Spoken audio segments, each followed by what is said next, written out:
evening. We're going to call to order the meeting for the Raleigh Planning Board for Wednesday, August 8th, 2018. We've got a new public hearing. We've got a couple of continued public hearings and a couple other agenda items. If anyone's here specifically for the solar photovoltaic facility on Weathersfield Street, we are going to get to that tonight, but they've asked us to put it off a little bit because they have a meeting with the electric department that they're presently at, and they can come right over here when they're done. So we're going to skip ahead on the agenda and come back to that. So the first item we have is a new public hearing. I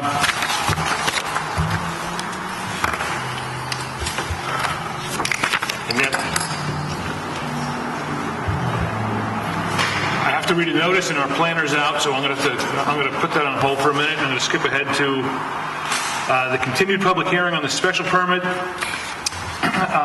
review for the registered medical marijuana dispensary, RMD, and the operation of a marijuana retail establishment at 116 and 120 Newbury Fort Turnpike, Adams Mall, Joseph McCarthy at Ipswich Pharmaceutical Associates, map 14, lot 28 and 27, zone retail in front of the BLI Business Light District in the rear. So, Mr. McCarthy, we're here to... Good. I think the last thing we looked at was after the site visit. The only remaining questions we had involved the traffic study. Am I right? Correct. We're waiting on the peer review for our traffic study. Okay. And, we'll submit. We have two plans, architectural plans. Like to submit. Nothing is an architectural a structural change. It's all right within that section itself, and we'd like to submit that to the chief too, so he can visualize security, the cages, the interlock doors, particularly where we added them in the back there, and also we would like to add a new piece. Everything that's in the display case is not real product. Mm-hmm. Okay, so it's not like there can be a break and grab or snap, however they call that. All that product is actually fabricated pieces, same color, same looking pieces. So, and the only product is available behind the counter. One of our finance groups have recommended that we put in a roll-up door inside so that the product is against the wall. There's a roll-up door right there inside so that it is very accessible from the inside. So that's something that I think the chief would be happy about. And I kind of like the whole idea that there's a security system inside other security system. Anything or something like that. Well, I mean, I think enhancing the security is going to be good for the site. I think that is an awesome piece that I would like to add to this here. But nonetheless, you got some new renderings that you're going to submit? Nothing new to report at this time. Okay. So where we at with the peer review? When did that study get, Kirk, was that delivered to our office at this point? No, we haven't. We're still waiting for Mr. Vaharshin. Okay, so I'm sorry. Was the original report completed? I'm sorry? Was the applicant's engineer provided the study, right? Oh, yeah. Okay. That's been provided, and it's with our engineer, peer review. consultant. Yeah. Gotcha. All right. Do we have up-to-date architectural plans yet? There's no changes being proposed to the... Well, Mr. McCarthy, just... And the next, it depends on which group we pick. We're looking at architectural plans now, and primarily architectural plans of the inside doors, that type of group. Changes, sprinkler heads, as we have spoken with the fire department. Yep. And that will all be on the plan. Yes, that will all be in the architectural layout. Yes. What was the next appointment, you think? I guess it depends on when we're thinking. And all this will be in the next 10 days or so, through the architectural layout of sprinkler heads. Okay, so certainly the earlier you get that to us, the more opportunity we have to do our own review, and then we'd probably hand that off to Mr. Graham to take a quick look at it and see, of course, a review of it. And I think as this meeting will play out, we'll decide when our next meeting is going to be, but right now I think we're looking at a standard meeting, our first meeting, which is the second Wednesday in September. Yeah, there's an extra week in August. I didn't know if that week of the 27th, like the Wednesday the 29th might be, and then I have traveled that day probably. I'll go on the 5th Wednesday. So, and let's see what comes up today, but I think for the meantime, we're going to move things up to that first September meeting. Okay. Good. Thank you very much. So, at this point, Kurt, do we need a Make a motion to continue. Second. all in favor? All right, unanimous. Do you want to just specify the date? We're going to specify the date later. Okay. Yeah, we'll specify the date later, but I mean, right now, I think you can count on it being that first, If it changes, I'm sure I'll we absolutely will. first this week. And, and certainly, Thank you. good. Okay. Thank you. All right, Kurt, give that the new notice for the public hearing I'm opening today. There's not a... New public hearing on the special permit for... No, that was we opened that public hearing. That's incorrect. Okay. I don't think it's on the, I changed, I sent that to you. I changed it after I sent it to you guys. Do you have a new agenda? Yeah, they're back here.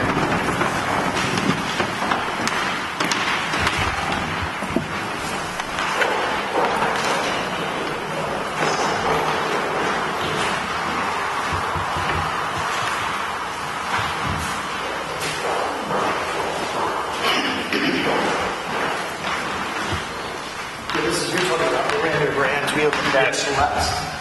I thought we did when I saw new, though. I just didn't want to open it without starting the right. Okay, so the next item is a continued public hearing for the special permit for a marijuana manufacturing operation for Morondo Brands LLC in Units 2 and 3 in the rear of the building at 319 Newburyport Turnpike, map 17, lot 28-48, in the business light industrial BLI zoning district. So, who do we have for the applicant on this? Hi there, how you doing today? You were here last meeting, we discussed and remind me what we were following up with today. We manufacture a dosage. Yeah, that part I got. And we were waiting for the traffic study. Okay. Everything else was on that one. And just to update, we kind of looked, we took the information, we found out what the previous use was, which was equivalent pretty much in number of employees. And actually, it's probably more vehicle trips due to customers than this use. Okay. But since there's not really a net increase, and I don't know, it's pretty much the same in terms of intensity, so I don't know that we need to really delve too much into the traffic. I mean, have you engaged someone to do a traffic study, or just trying to determine whether we need to move forward with a traffic study? Well, there's no difference from...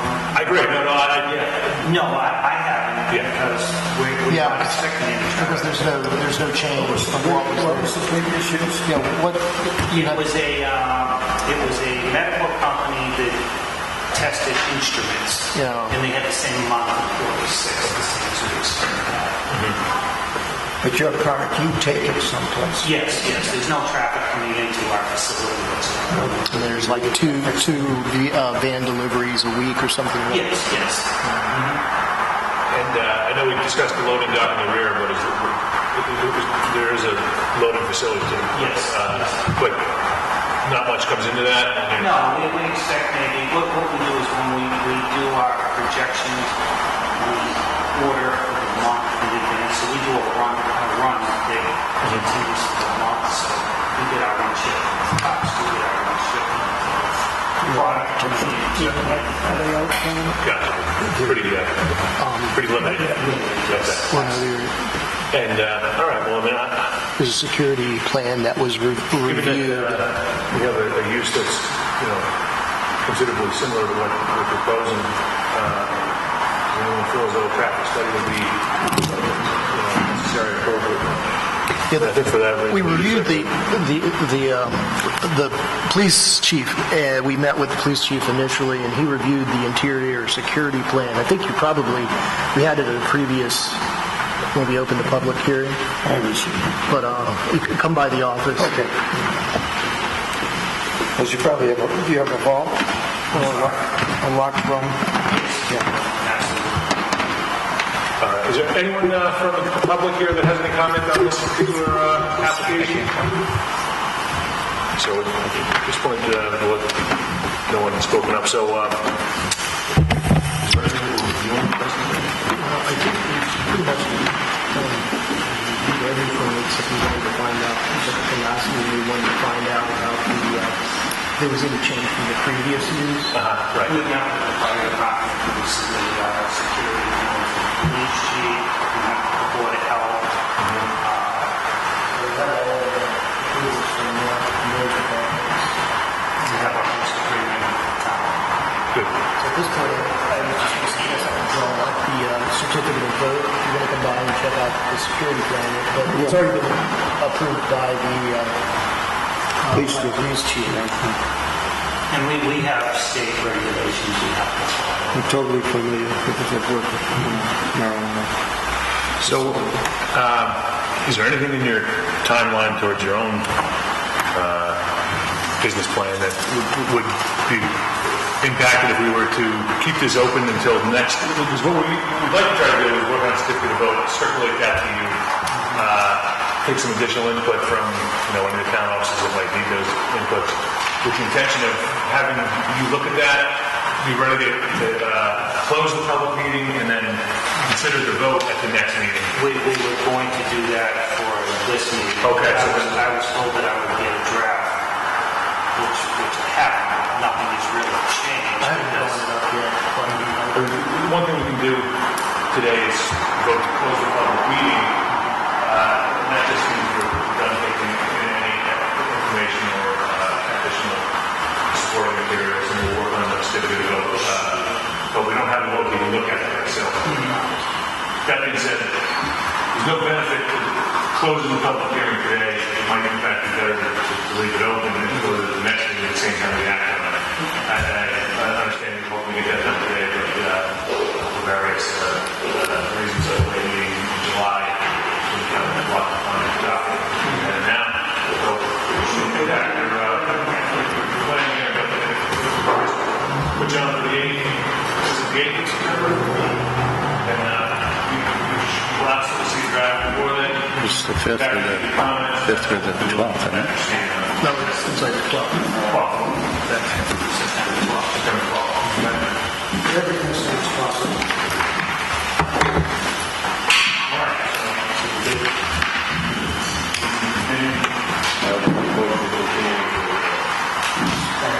All things are continuing. Thank you. It's too damn. So the next item we're going to consider is, at a prior meeting, we closed the public hearing on the site plan review for Hydrant Regency Dog Kennel at 104 Newburyport Turnpike, map 14, lot 14-2 in the Business Light Industrial Zoning District. Since then, we've circulated a proposed certificate of vote, and the various boards have looked at it. Board members have looked at it, and I have a copy of it right here. So, Has he seen the copy? If you bring a copy, we have extra copies. have you seen the copy of what we're looking at? You haven't, but it is.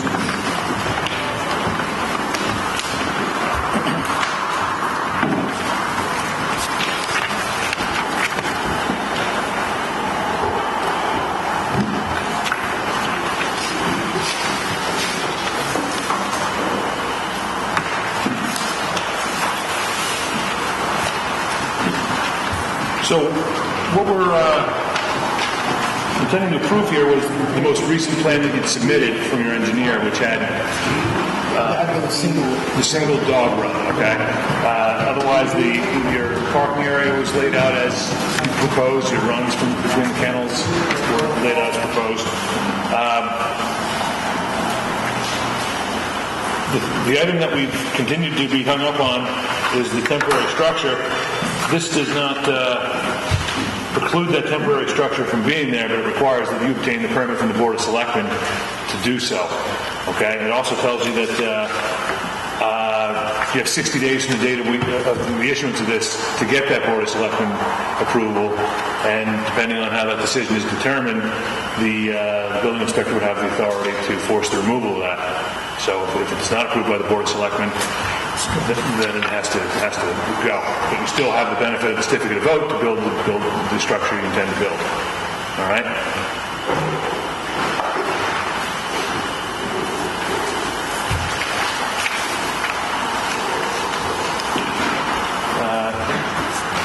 You're still working with your engineer on this?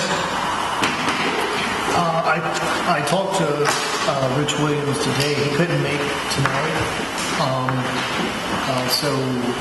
He said he could get us. He said he was going to get in touch with you like later in the afternoon. I mean, it may be beneficial for you to have him look at this before we vote on it. Yeah, he looked at it. He verbally told me he was good with the draft. But if I were you, I would talk to him directly. I don't think we should act without you directly talking to him. And then he's supposed to get us the large copies. We have the small, the 11 by 17. But when we viewed the version that we're approving, we saw it in digital form and we received it in digital form, but we never got the large format copies. So we couldn't get to that. So, one thing I think we should go back and take a look at on this, though, is we haven't done anything about hours of operation, number of animals on site, waste disposal, a plan for operating. I mean, do you have a plan? We've already addressed that in the very beginning. Okay, we need to address it in the vote, though. I mean, so what's your intent? How do you intend to handle the dog waste? That's all gone through waste management. It's picked up as It's in the operations plan. You can make a reference. Okay, The operations plan. fine. That covers the waste removal, just as we have for the past 10 years. as well as the number of animals, which I believe you settled it at, what, 60? No, 60 is way too much. It's more like 10 at night for boarding, and then daycare is probably 20. Daytime is 22. So it would be 30 to 40 at the most. I mean, so if we said 50, Yeah. and, I don't think we necessarily need to, if we capped it at 50, I don't think we need to delineate between boarding and daycare. Yeah. In terms of 50 on site. Yes, 50 on 70. I mean, does that But seem, I'll make this accurate reference. is there any limitations that we should consider on hours of operation? This is Hours of operation is between 7 and 9 in the morning, and then we're closed from 9 until 4, Okay. and then it's 4 to 6 for pickup and drop off. We'd likely just say from 7 a.m. to 6 p.m. or even Yes, later. that's what it is. Yeah, because we wouldn't want to limit it to those hours during the day. I mean, just give me some broad parameters, but that preclude picking up dogs at 10 at night, I suppose. Do you want that written into it as a condition, or do you want it just to reference the operations plan? I think if that's within the operations plan, then we can just incorporate it by reference.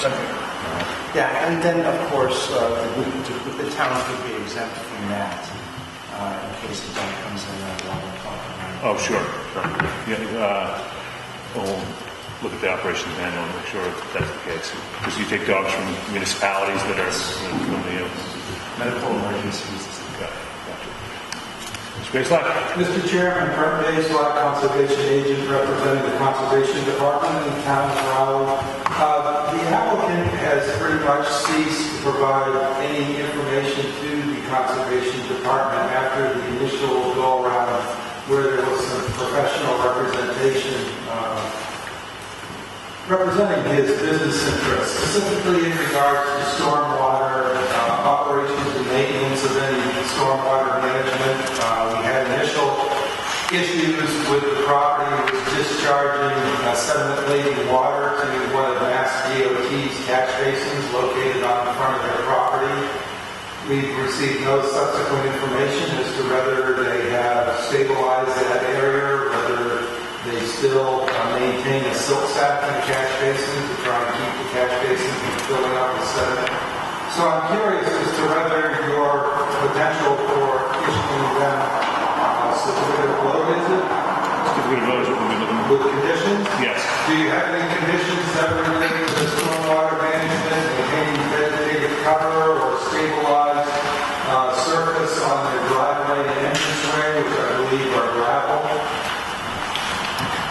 Well, we certainly have, it's contingent upon approval by the Raleigh Conservation Commission if determined applicable. As far as the stormwater management, that would have been part of Yeah, there was a stormwater management component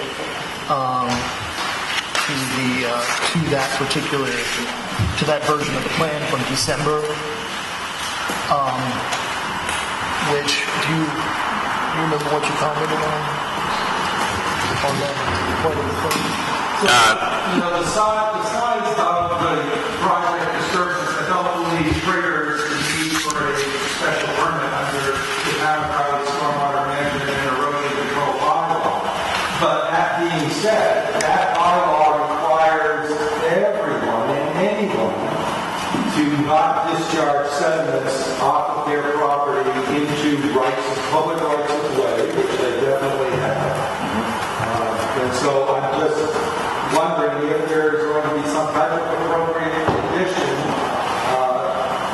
evidence through the planning board process, that this seems to be the only process to, at this point in time, to provide appropriate housekeeping and management structure to the operation of their business so that they do not negatively impact the public right-of-way and the drainage system that's on the front of their property. The stormwater filtration device along the edge of the dog run that's shown on the site plan. Beyond that, that was supposed to address the filtration aspect. To assume that it's in regards to water protection. So let me cut to the chase. Are you contemplating a condition that requires them to provide ongoing and perpetual maintenance to keep any stormwater drainage systems, be it infiltration trenches or otherwise vegetated surfaces, grass swales, that they need to keep those in appropriately maintained and of capacity as they were originally designed and functioning throughout the life and the operating hours of their business on that property?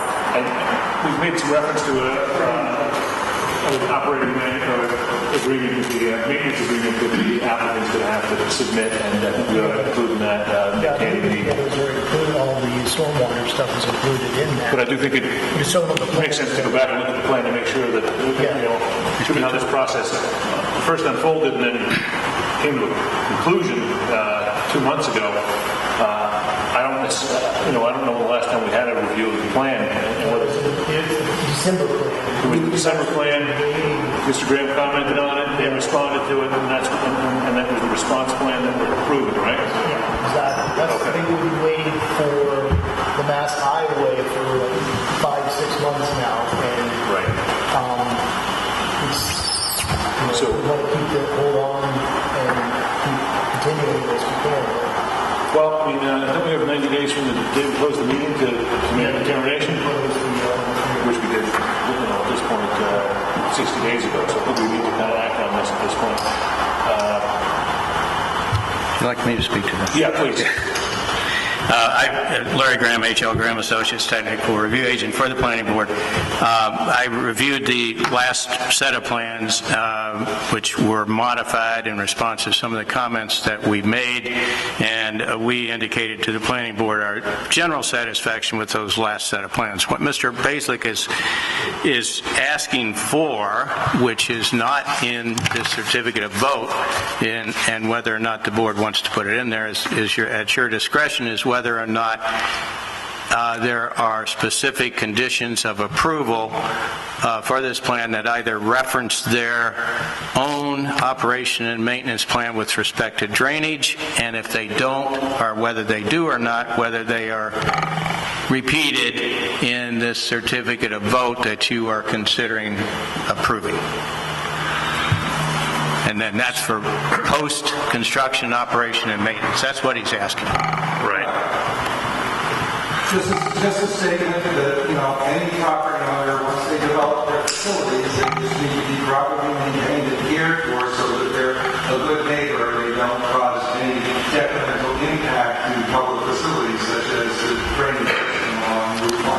and so I was not asked to review that and see if we needed to put it in either by reference or by specific condition. If you want me to do that, I'd be happy to do so. I do think it's appropriate that we have them, because there's a couple other items, including the waste handling and that we want as an ongoing obligation through an operating agreement with the landowner. So I think I think what we ought to do is circulate this draft to their engineer and work on those conditions so that we can come up with a tighter vote for the next meeting. One thing I think we also need to be aware of, though, is counting our 90 days. Yeah.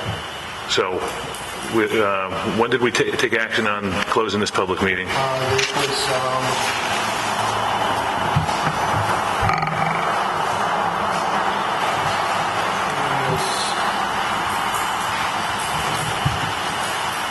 Meeting before July 18th, I think. it was the 13th, June 13th? June 13th. Well, then we're just getting it under the wire if we get it done on The 12th. 20. Well, that's actually, we still have to look at the calendar for 90 days.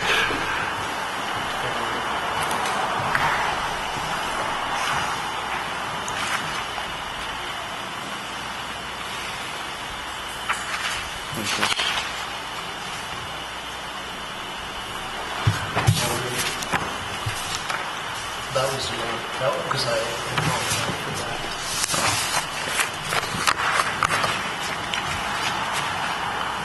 So really, we've got, if we actually were to take action by the 12th, that would be 90, right at 90 days. Okay. All right. Well, I think we ought to... Cutting it really close. Well, let's... Do we have to? Unless we do want to try to hold. I mean, we can actually move. There's nothing that says we have to hold our September meeting on the 12th. We can hold it on the 5th, if you prefer. When's Labor Day? Yeah. Third. Okay.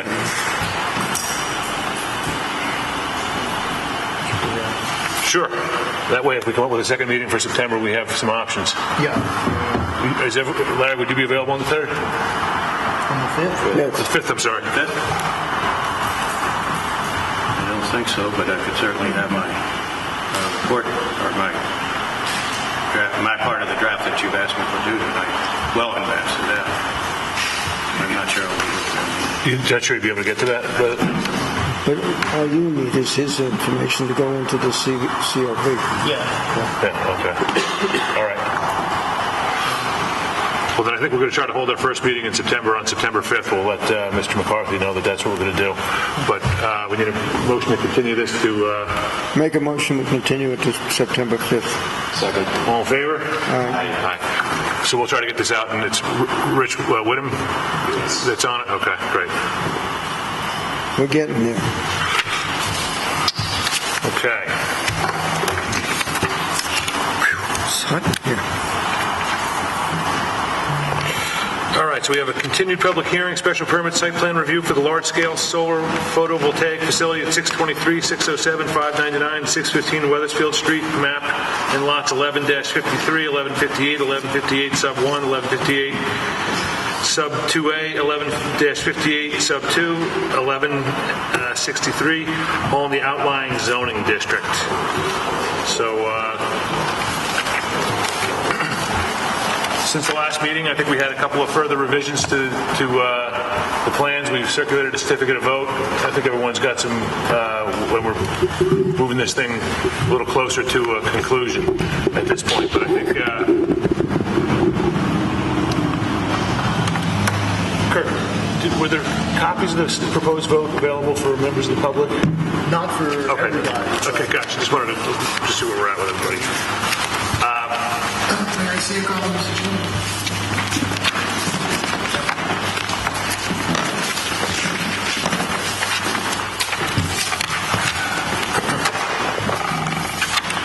So,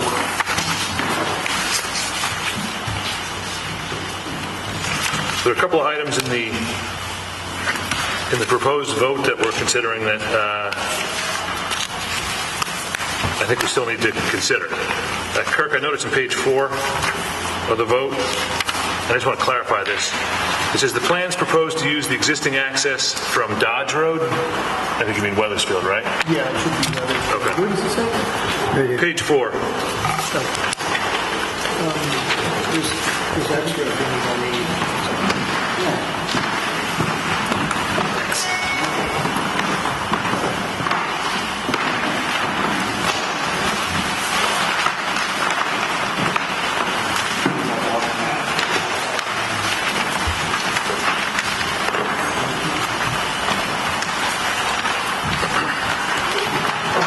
So, Kirk, when's the most recent set of plans that you received? That is actually today we have received the new set of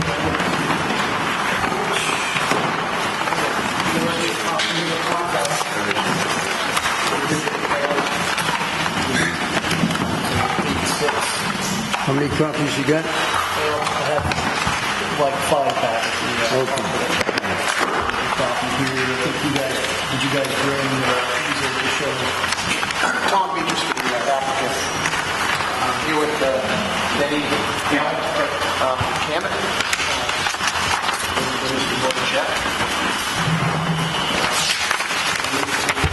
I don't know. I mean,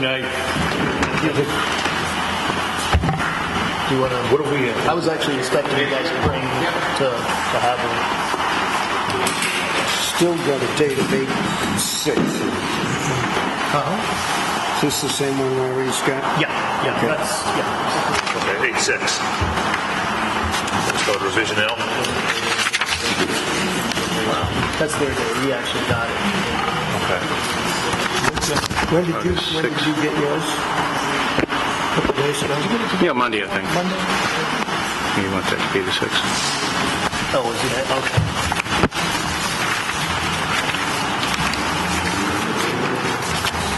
What are we looking at?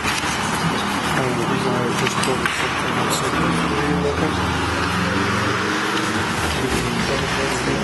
Larry's printing out something. Oh, there it is. What page you on? 3.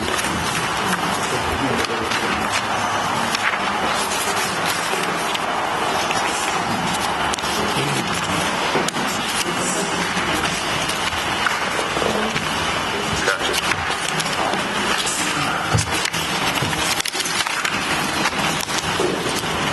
Did you guys get a chance to look at the COD? It's Yeah. What? Read the COD now.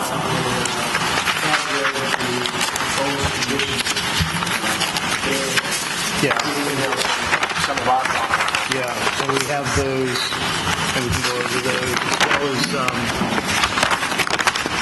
I believe, Cassiotis, your attorney. The shading's going on. I think so. The last time I was sitting there. The changes since the last meeting, you were going to add the landscaping along the boundaries, am I right? Okay, gotcha. And so, and you have on it, I can't quite see it, but it sounds like you got a couple of rows of trees. Do you have the specimens, the type of trees that you're going to use out there specified on there? Yes, they're in the detail sheets of the engineered, yes. Okay. And Mr. Graham, you've taken a look at these, or you haven't had a chance? No, I've taken a look at them. I have some comments I think should be discussed with the board this evening. All right, terrific. Ms. Beatrice, is it all right if I give it over to Mr. Graham to kind of go through his comments? On the latest. Right. Sure. If the board has a set of small plans, big plans, or Danny, do you have any? I'd like to refer the board to sheet C1.23.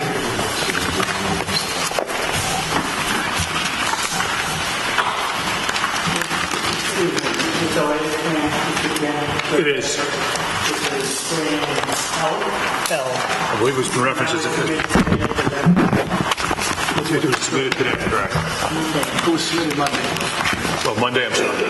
Okay, submitted Monday. I guess we don't have a full set for everybody. Not for everybody. We've got one here. That's one of All right, so we'd have to keep taking a look at it. Something about the smaller room. There is a,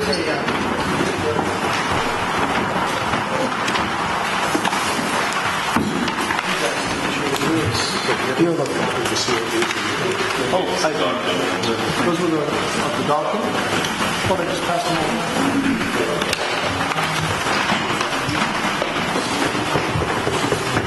Do whatever.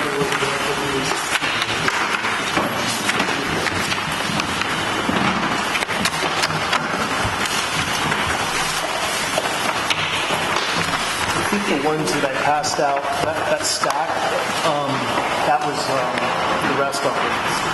There's a whole stack of the.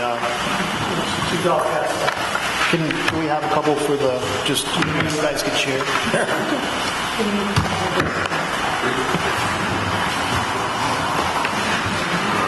Where's your, I don't know if I got it. Which one? What is it? What are they gonna do? Just, Yeah. Here. revisions? COD? Okay, just, as long as you got it. Or maybe I got it. Yeah, I did. What's it called? Nathan? Yeah, okay. All right, so I think we're all looking at the right plans at this point, so if you want to get...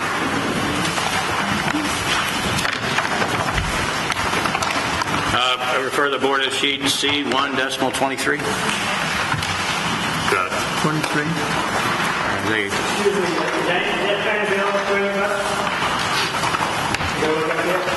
We'd have to... We have two copies here. The sheet that I'm referring to is not there, but the depiction of what we're going to talk about is the trees which are shown southerly of Array Field 2, northerly of your property, Mr. Casiotis. So I had recommended, well, first of all, the board asked me to look back at the trees previously specified, which were dwarf, white pines, and dwarf blue spruce. A reputable landscape company that I consulted with said that they could not be expected to grow to the 10 or 12 foot height as was reported on the previous plans, and suggested that we basically drop off the dwarf and use full height white pines and full height blue spruce.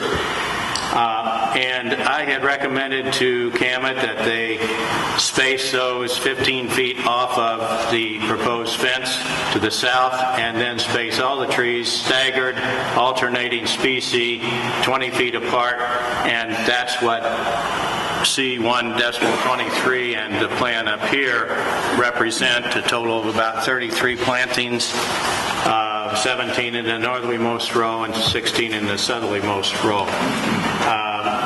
In addition, they revised on sheet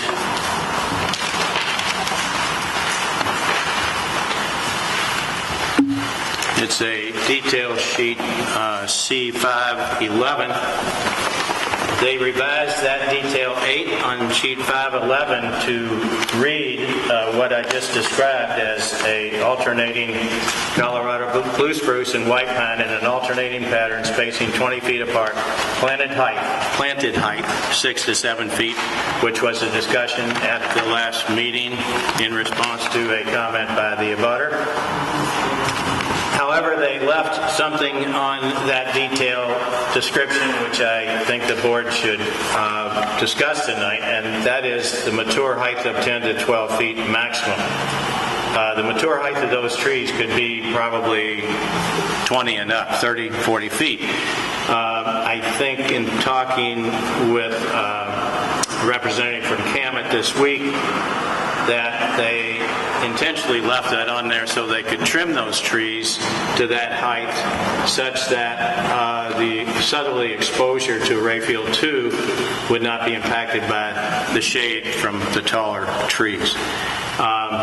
So I think the board should probably discuss that. What I don't have all the information to do, but which something I tried to do, was to take a look at the proposed highest grading in a Rayfield 2, that elevation, adding to it a 10-foot height plus or minus of a panel to that elevation, looking at the elevation that the trees are planted, adding a certain height to those trees of about 12 feet, and then estimating what the Casiotis house might be, and getting from the plans what I believe the northeasterly corner of the barn would be, that elevation.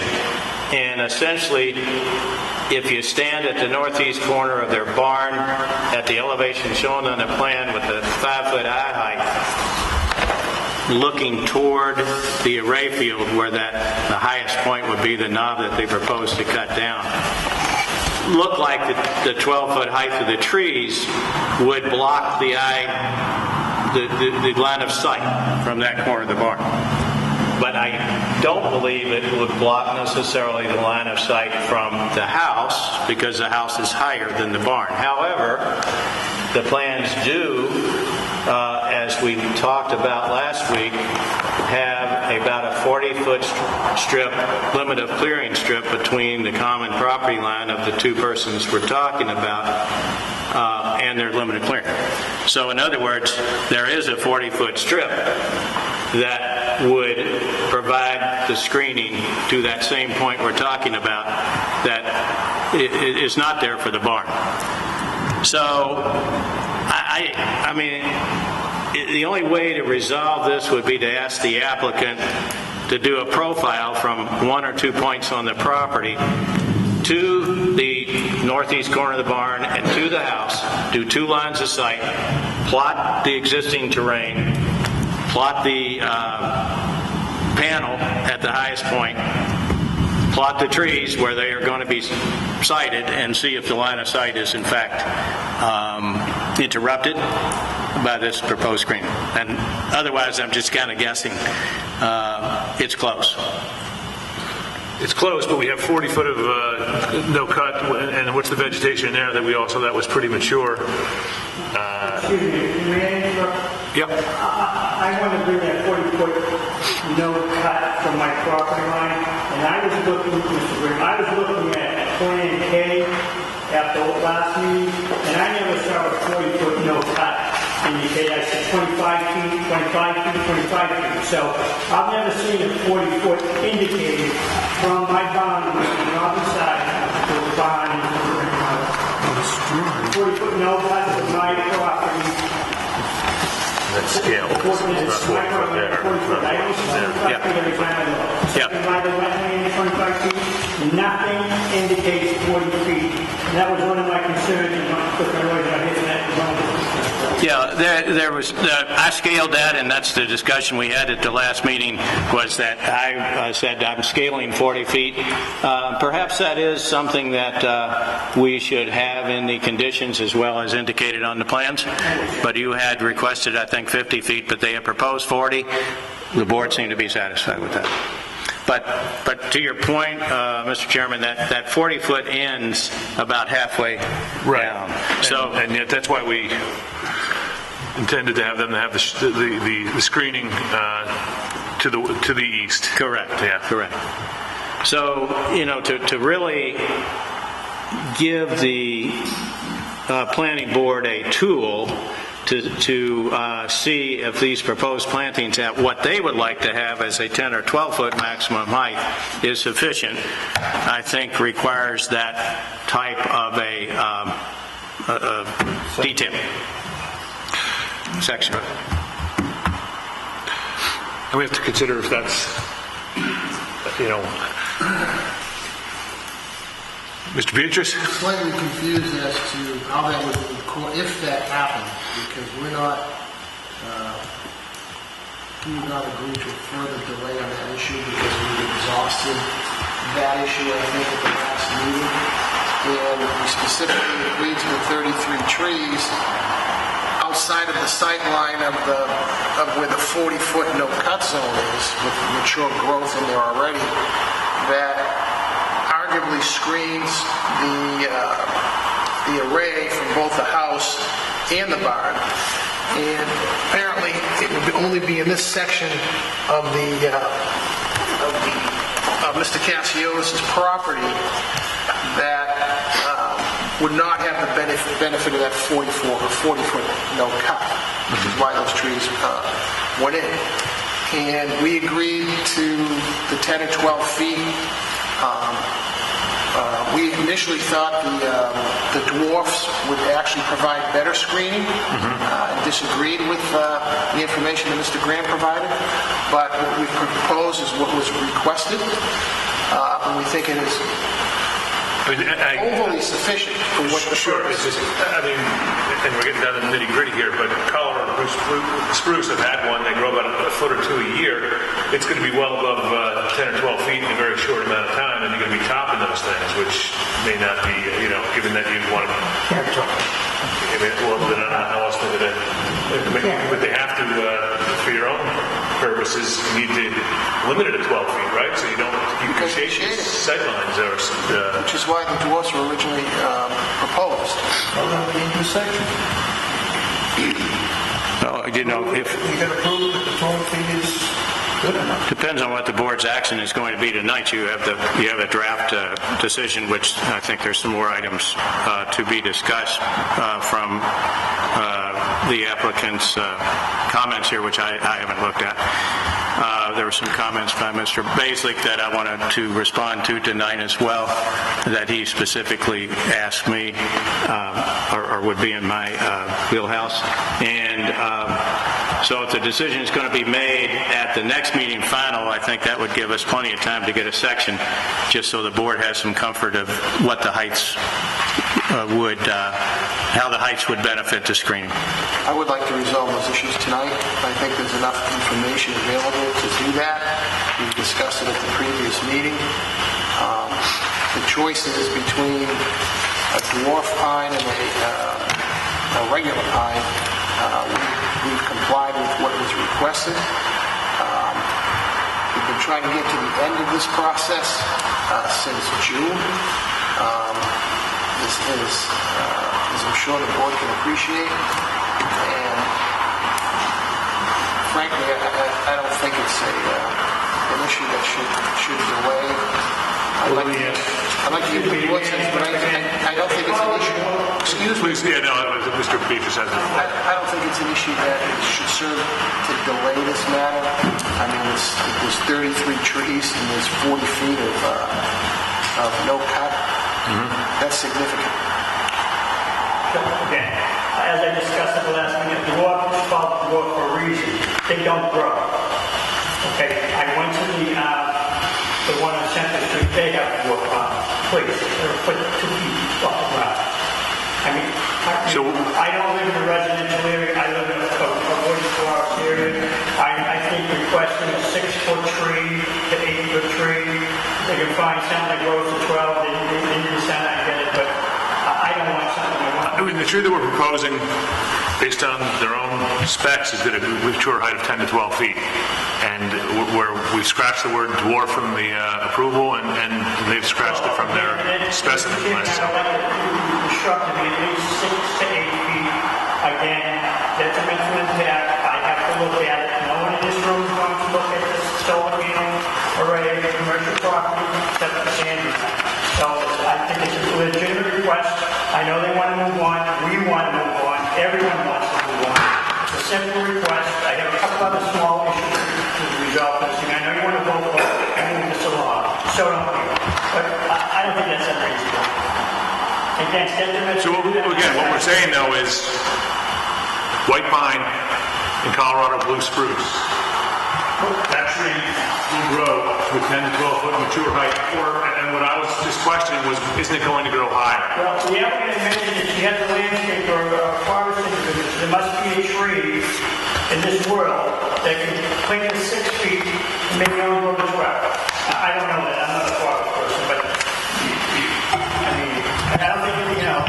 So I guess the question really is to the board as to whether we want to go further to ensure that there is no possible sightline whereby from any portion of this abutter's land we can catch a glimpse, or whether we're going to be satisfied that we can take adequate precautions to prevent that from what we've already required at this point. So I would ask the board to weigh in on whether we're satisfied at this point. I think it's adequate. Which tree? That's the question. The Colorado I mean, blue if we're spruce. cutting the top trees off when... Well, I mean, that's the question they got to come up with. I mean, are you going to be topping them off when they hit 12 feet? Well, they should be 10 to 12 feet. That's and obviously the forester works with us, who we have as part of our forestry plan, and that was his guidance. He's a master forester, 35 years. Well, what if we were to say, I mean, the thing is, if your trees, they could grow to be 20 feet long, and your forester may come along, and your contractor may come along and say, or your partner, say, we need to cut these trees down, we don't have the sun exposure we need. What if we put in here that you replace them with trees that will then grow, because you can't just top a tree without... We have never employed that practice, and we certainly don't plan to employ that practice. We plan to have something that is aesthetically pleasing for everyone, and based on the guidance from the forester, those were the species that he suggested.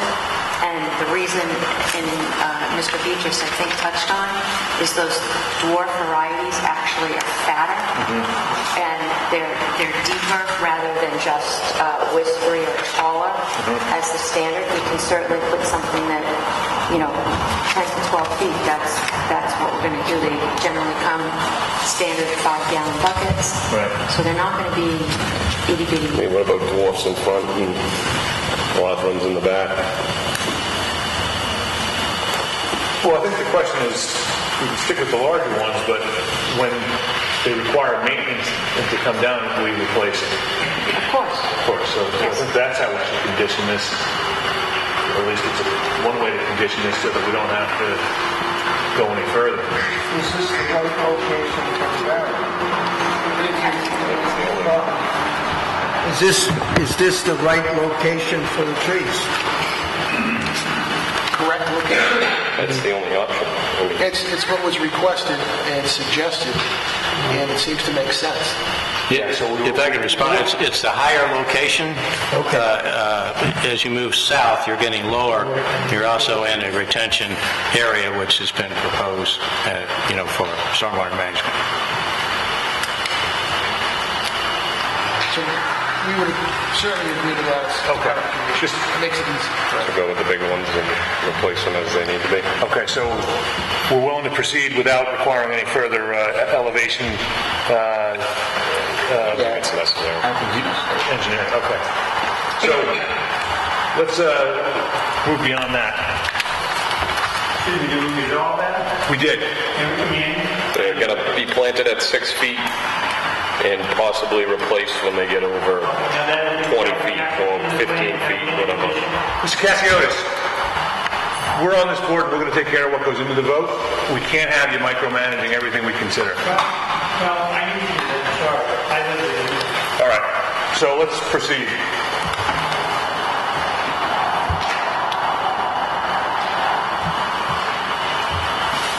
So we also had some questions about the order of commencement of the work. And as we initially proposed it, there were a number of things that needed to happen before any work could begin on the site, including a requirement that we obtain from the applicant an engineering schematic for the specific arrays. Now, I understand from conversations with the applicant that that's not possible today because you don't quite know what your procurement is going to be. Furthermore, that's something you're going to work very closely with Raleigh Municipal Light to determine. Correct. We actually, Mr. Chairman, we actually are required under the contract with the Raleigh Municipal Light Department to collaborate, work with their third-party electrical engineer who will sign off to every component and the way the array is placed and what items are used.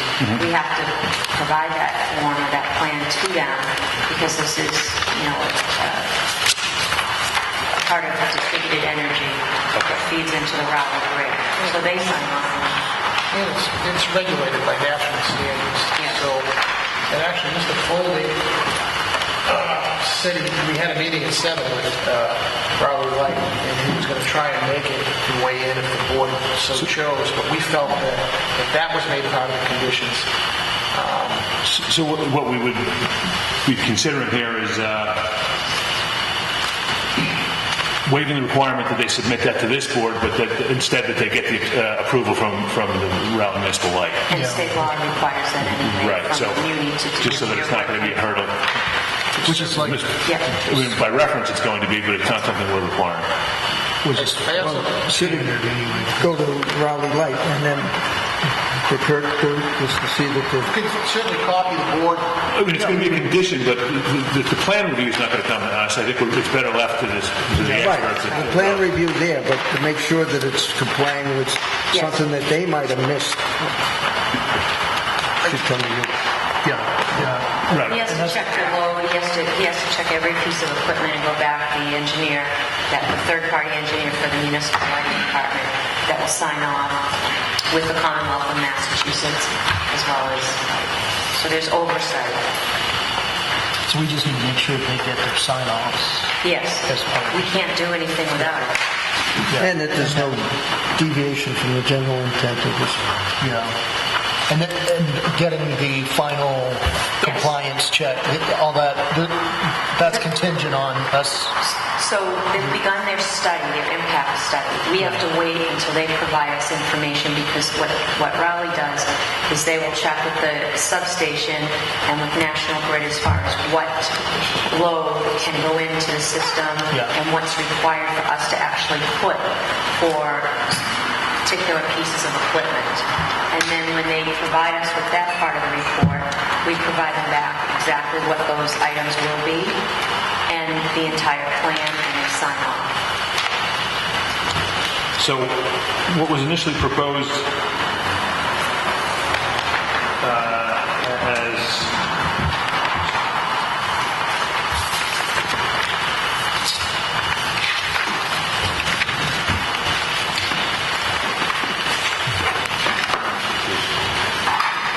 in the conditions A, general section A,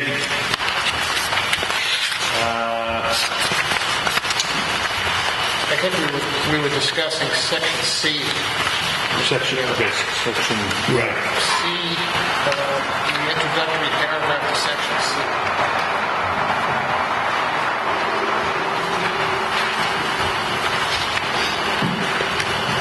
I also have one other issue with respect to that specific.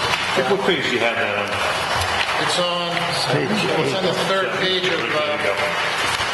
Okay, and yet, based on your comments,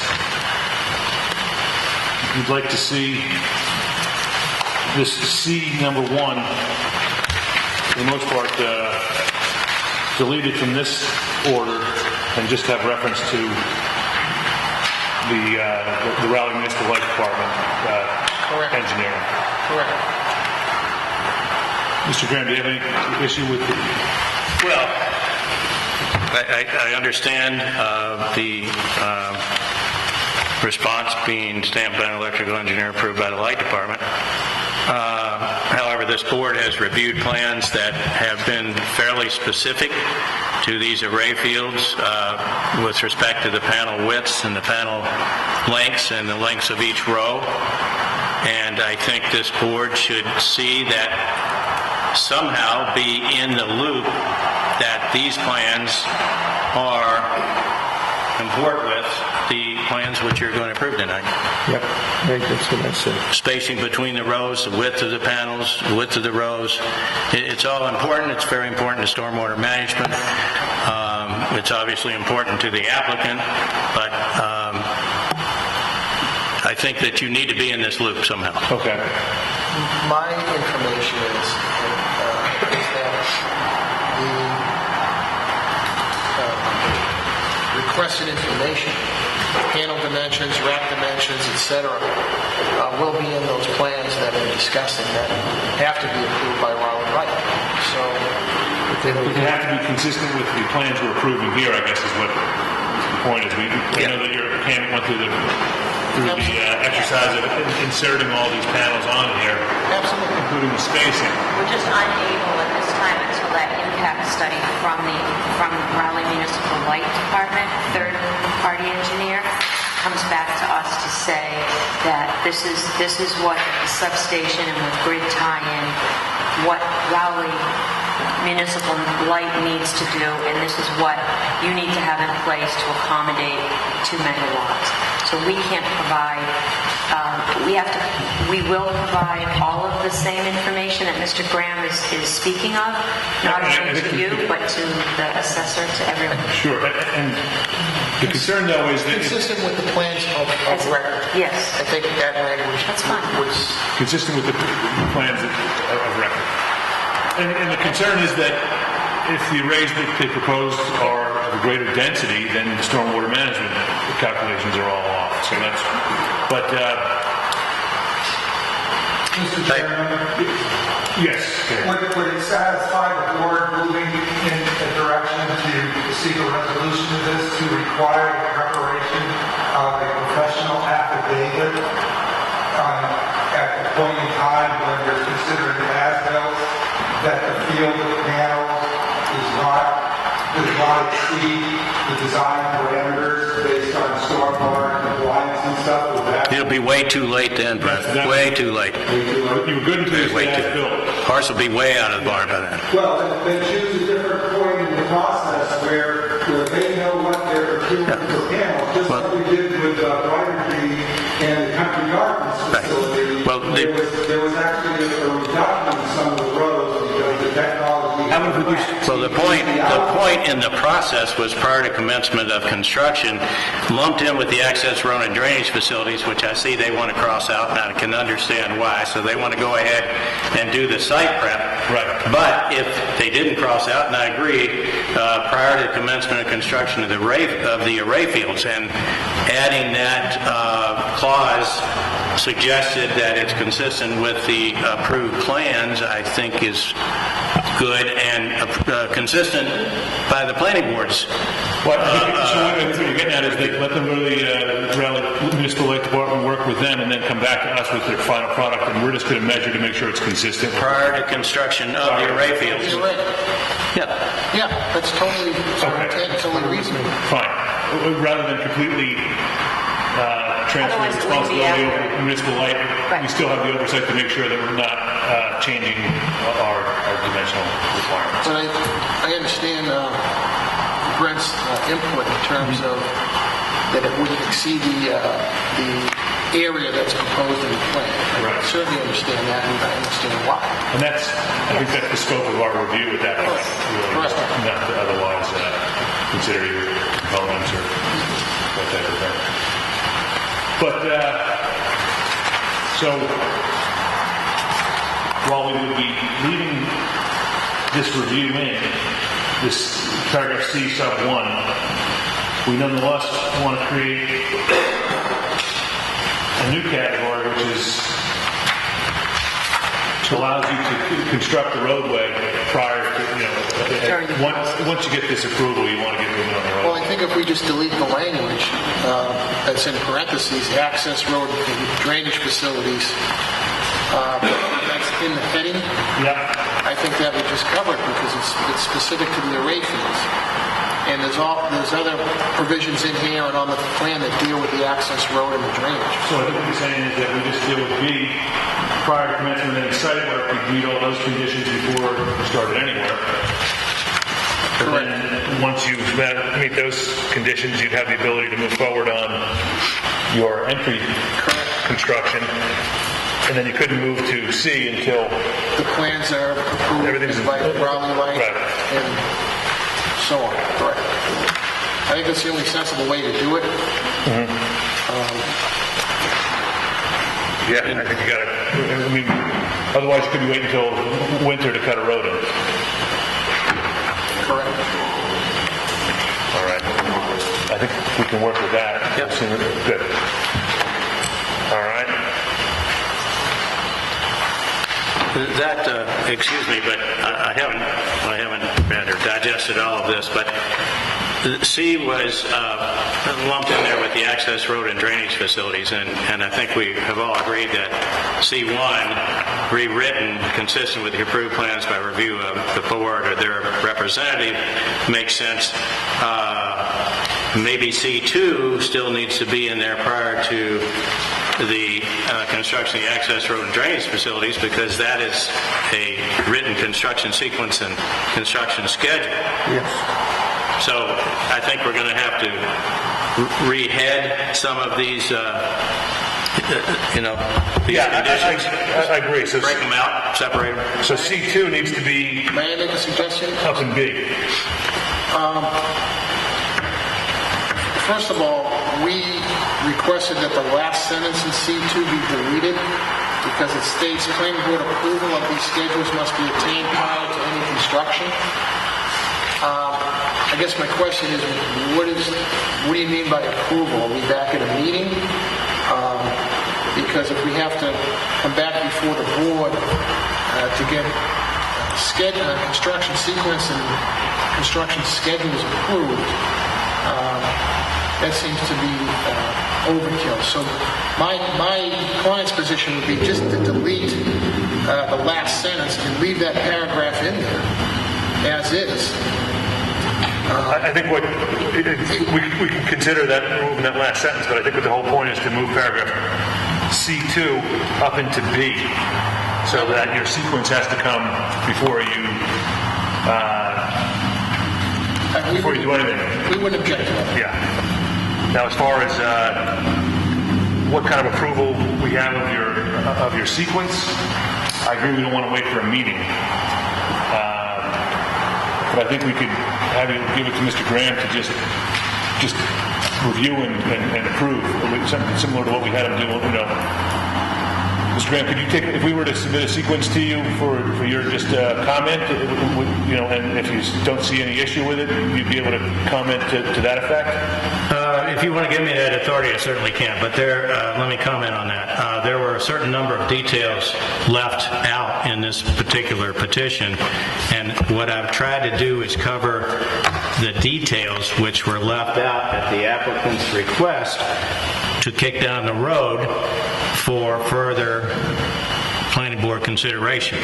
So that's why planning board approval is written in on that one, number 3, number 4, number 7 as well, which is totally crossed out, number 6. So, it's up to the board whether or not you want to fill in some of these spaces of this application.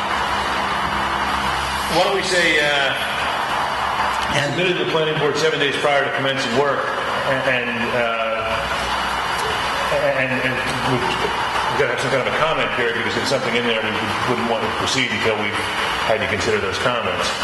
Please don't understand our position. We're not trying to avoid oversight or compliance with the intent I think the board has as well as my client.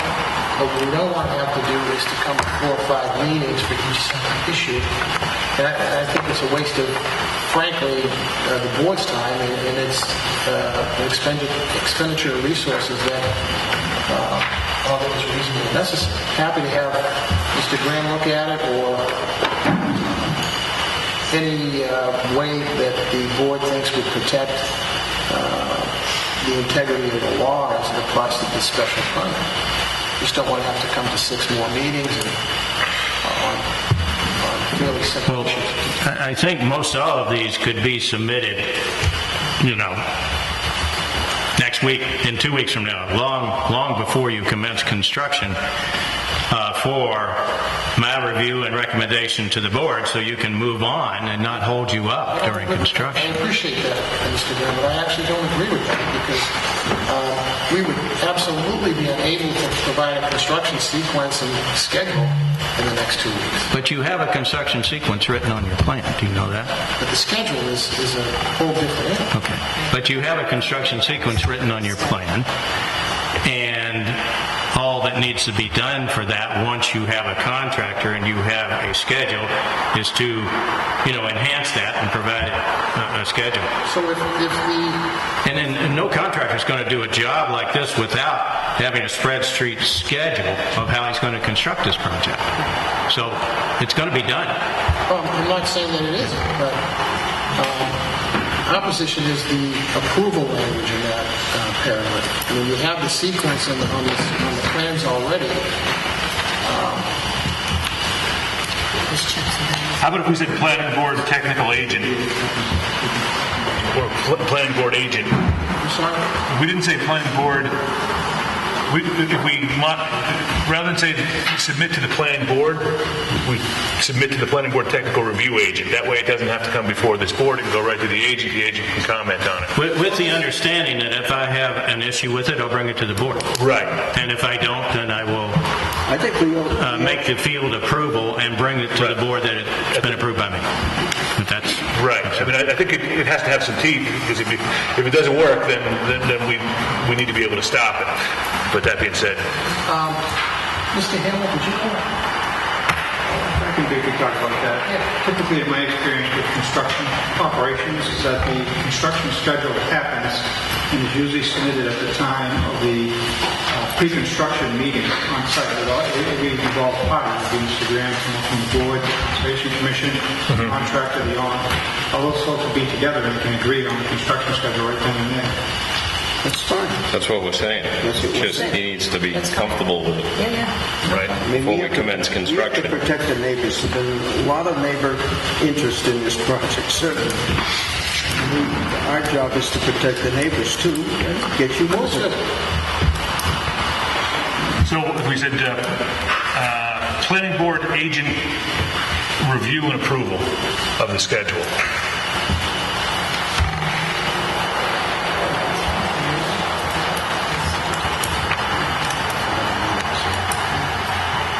basically everywhere in section C where they have crossed out planning board approval, right in TRA, and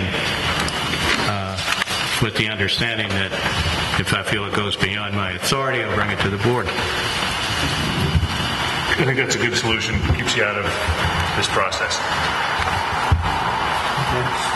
All right. Can we just, kind of a minor point, but just talk about number 4 about the seed mix. Can we just agree on a pasture mix or clover or as part of the conditions, or Slope mix. so it's already existing on the plan? And the erosion control aspect of it? I mean, what do you currently have on the plan for erosion control? Okay. Well, my point was there that if you're going to use the same, you might not be wanting to use the same seed mix. That's why I broke out access drive and drainage facility side slopes, drainage basin bottoms, and array fields beneath and between, which are very important to the stormwater management calculations that we've relied upon with the curve number 0.58 or 58 rather. It's very important that the array fields between and beneath them are seeded and have the growth that will take up some of the drainage runoff. I presume that you might want to have a different spec for the drainage basin bottoms. Maybe, bluegrass fescue or something else, as opposed to something that's a partial shade thing under the...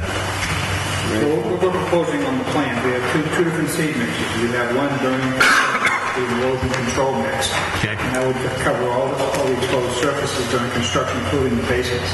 Now that mix has some wetland vegetation or type planting in it, the seed mixtures. Generally, they have good control of the root depth. Not intended to be mowed like a lawn. And then we have the permanent control, permanent vegetation seed mix would be planted everywhere else on all disturbed surfaces thereafter for the permanent seed mix. So a combination of those two will generate a very good controlled site and a stable site.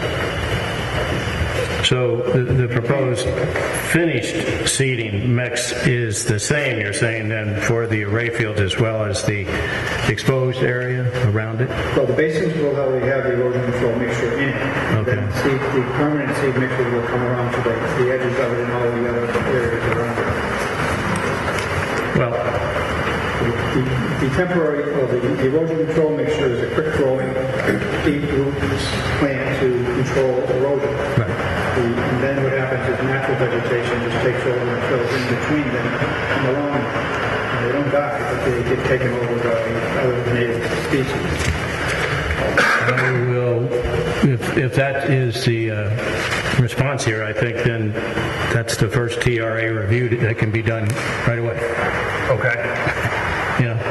So, Basically what you're saying is you think you're there with your seed mix. Yes, that's what we use for all erosion control sequencing plans. My main concern is I want to be sure that that's an appropriate seed mix for between and under the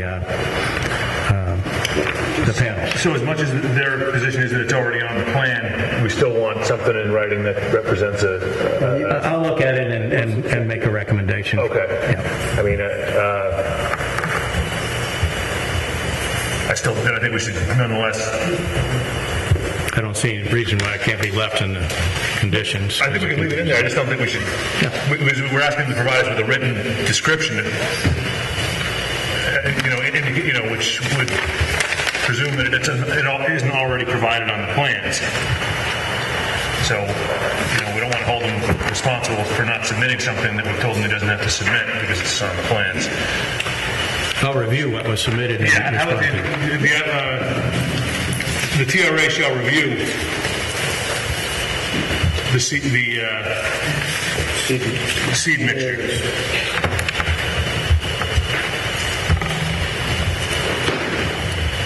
In the first part of that, the applicant has provided? Yeah, I think so, right. Yeah. Okay.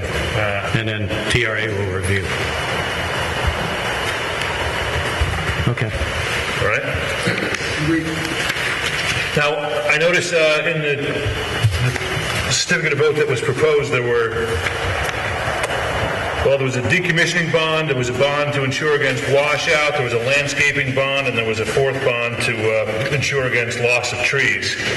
As proposed, it was 4 separate bonds, but it seems like the applicant has indicated it would be possible to get a bond that would cover all of those aspects. Yes.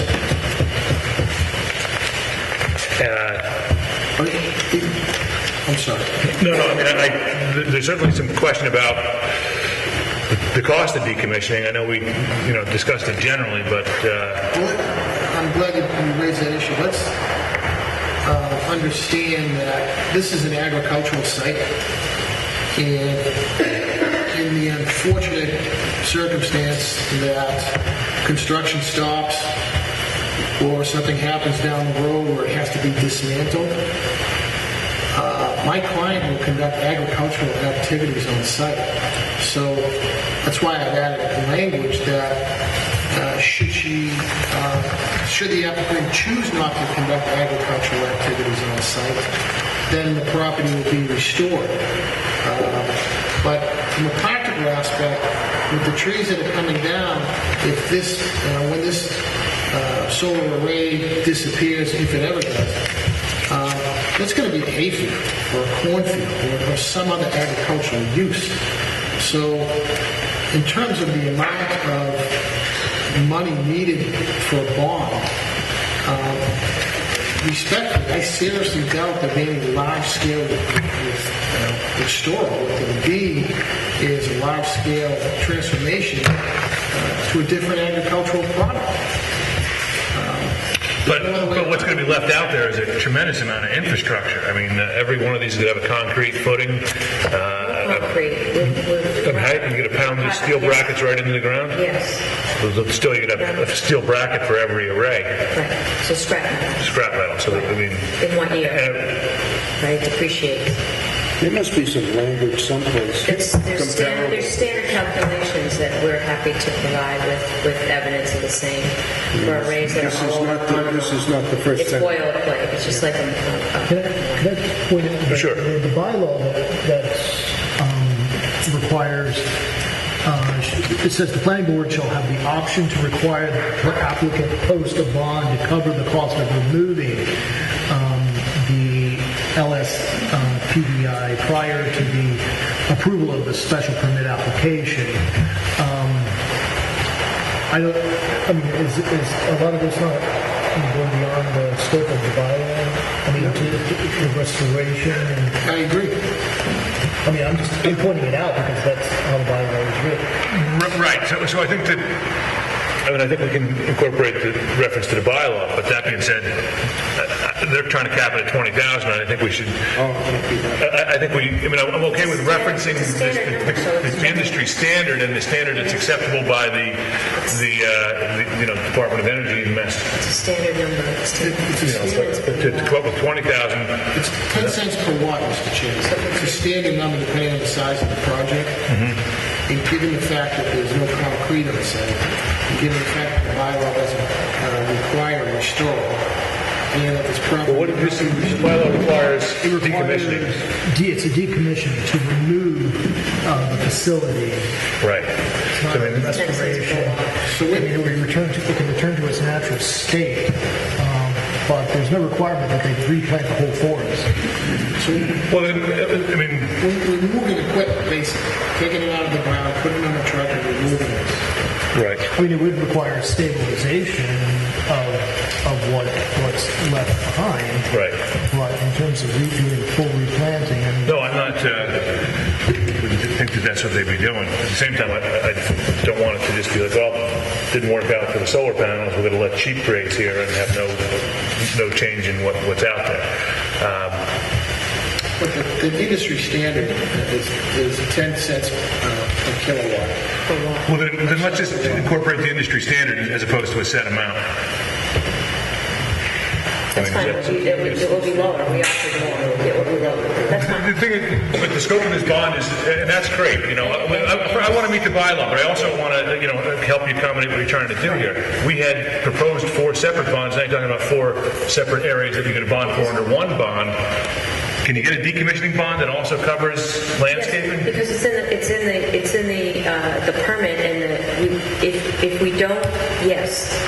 And if anything were not to... How about the stormwater erosion from the driveway apron that is going to be proposed on Weathersfield? That's something that I think it does need to be considered, and if you can pull it into one bond, fine. If there's any, he There's a requirement of maintenance of the entire site, which includes, it's also part of will be part of the policy, part of the bond. Maintenance of the entire site, not just where the arrays are. So that would certainly improve the road.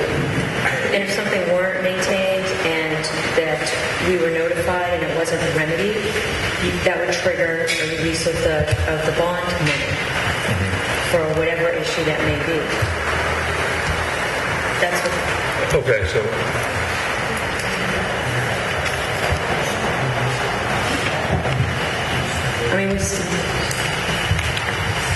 So the panels will go, but they'll maintain the drainage? Am I understanding that right? I'm sorry. So the panels will go, but you'll maintain the drainage and everything else on the site? I'm a little confused. Say it does. So if the site is decommissioned... Correct. ...and no longer in use, that's what you're asking? Yes. Right.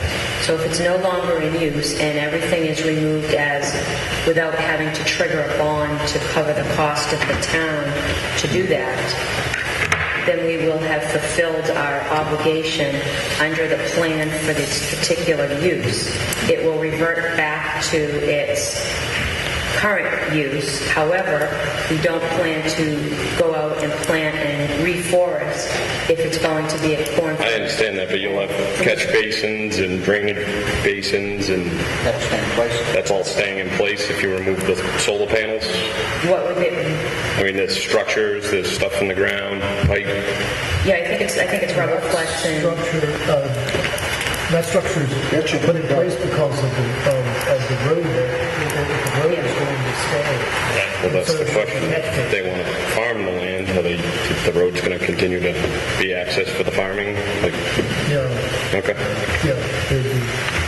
But the decommissioning bond would also cover the cost of removing any infrastructure that's But, servicing this. I mean, yeah, the board could decide. The rates. It could take, just to take an exam.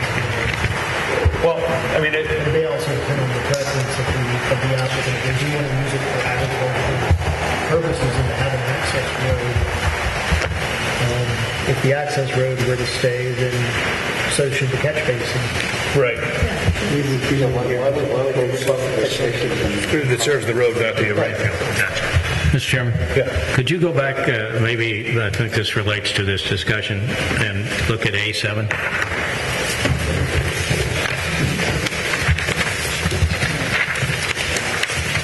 And how they propose to modify that. May I have just one moment, Mr. Chairman? Sure.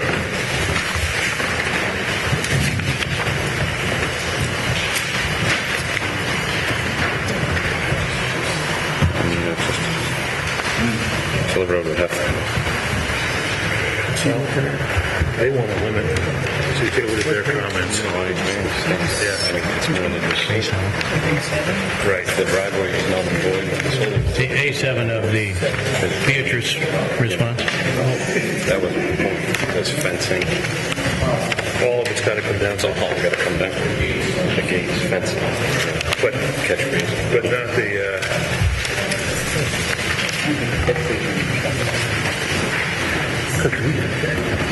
The access drive, the site, only for the access roads. It's not an active road. I mean, technically you can't use it, but that's the way I'm reading it. I could be wrong. It makes sense in everything. okay, good. So, we're still on this issue of the decommissioning bond, and I guess Mr. Graham asked us to take that into consideration when we look at paragraph on page 6, paragraph 7, which deals with the access A7 of drive. the Beatrice response. A7 of the Beatrice response. A7 of the Beatrice response. The proposed modification. Right. So,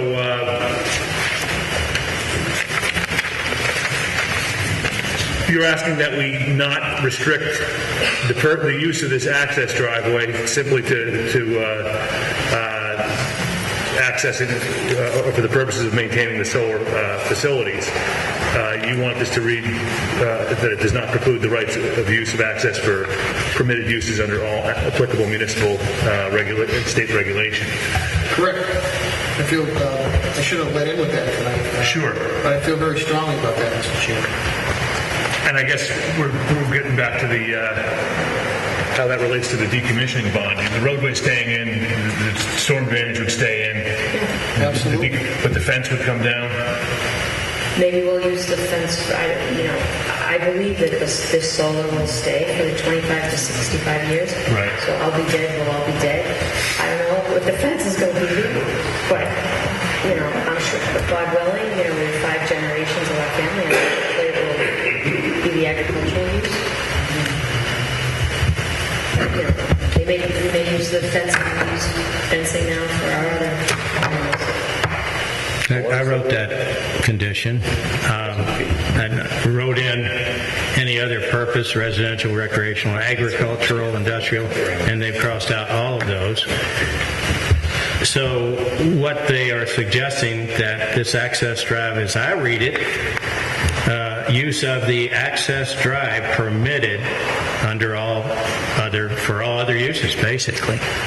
So you've been reviewing and you're going to, hopefully for them, approve a project with an access drive specific for the use of the solar Voltec application. And what I read here is that if that goes away, the access drive can be used for any other purpose. The way I read it. So that, to me, seems like a backdoor approach to whatever you want to do off of that access drive is going to be permitted if we strike any other purposes. Our response to that, Mr. Chairman and Mr. Graham, is that the solar panel facility is a permitted use, and we're installing a driveway that arguably we could install anyway without a special permit for a solar panel project. And we should waive any of our rights on how to use our property. Certainly is specific to the solar panel project in reference to the special permit, but that doesn't mean that we can't bring goats in to graze in between the panels, or that we can't drive a truck up the driveway to install some beehives. Why should my client give up her rights of use of her own property with respect to the access road? Because the driveway is part of this proposal, which is a solar array proposal. It's very simple. It is simple. That doesn't mean that the use of the driveway for any other legal use of that property, and it may be that we have to come in for another special permit using that same driveway if it's required by the regulations. If it's not required by your regulations, why should we have to limit it to, she owns the acres, why should we have to limit it just to the solar panel project? And you're pointing out that the agriculture uses, this is agricultural zone, it's by right of agriculture. I understand that. It's not, the driveway is not coming because of that agricultural right. It's coming because it's a solar array. And just because it's left over, it then becomes agricultural right? Not necessarily, no. I disagree with you because... Well, you're a lawyer, but I disagree with you. People do it all the time. Hey, let's put the stipulation that the road is just for solar panel, as long as the solar panels are in existence. That's what's in it. I mean, we could make it so you come back to the board on that issue. I mean, the point is that they've got 70 acres there, and why can't they access the remainder of their acreage by virtue of this driveway? I mean, how do they get to it now? They walk across the field. The board may want to seek counsel on whether or not whether this has the installation and the infrastructure that goes with it has any impact on their agricultural rights throughout the property. Just to be clear. Absolutely not. Thank you for that issue, but absolutely not. Absolutely no. You're not being very... I'm sorry, absolutely not. You don't want us to seek counsel? Or? No, what I'm saying is it certainly doesn't impact, other than the land being used, the space, for rights to use that property in an agriculture. And I think that's what the board might want to confirm with the board's counsel. I think we've shared that openly all along, that we plan to, we'll be keeping people to have the bees and the pollinated species and sheep and I can't, I mean, I was with the beehives, I can't carry 600 pounds of, I use a truck to go. It's just, can't do it. And you have to move bees around depending upon what you're trying to pollinate as well. There's a way to solve this.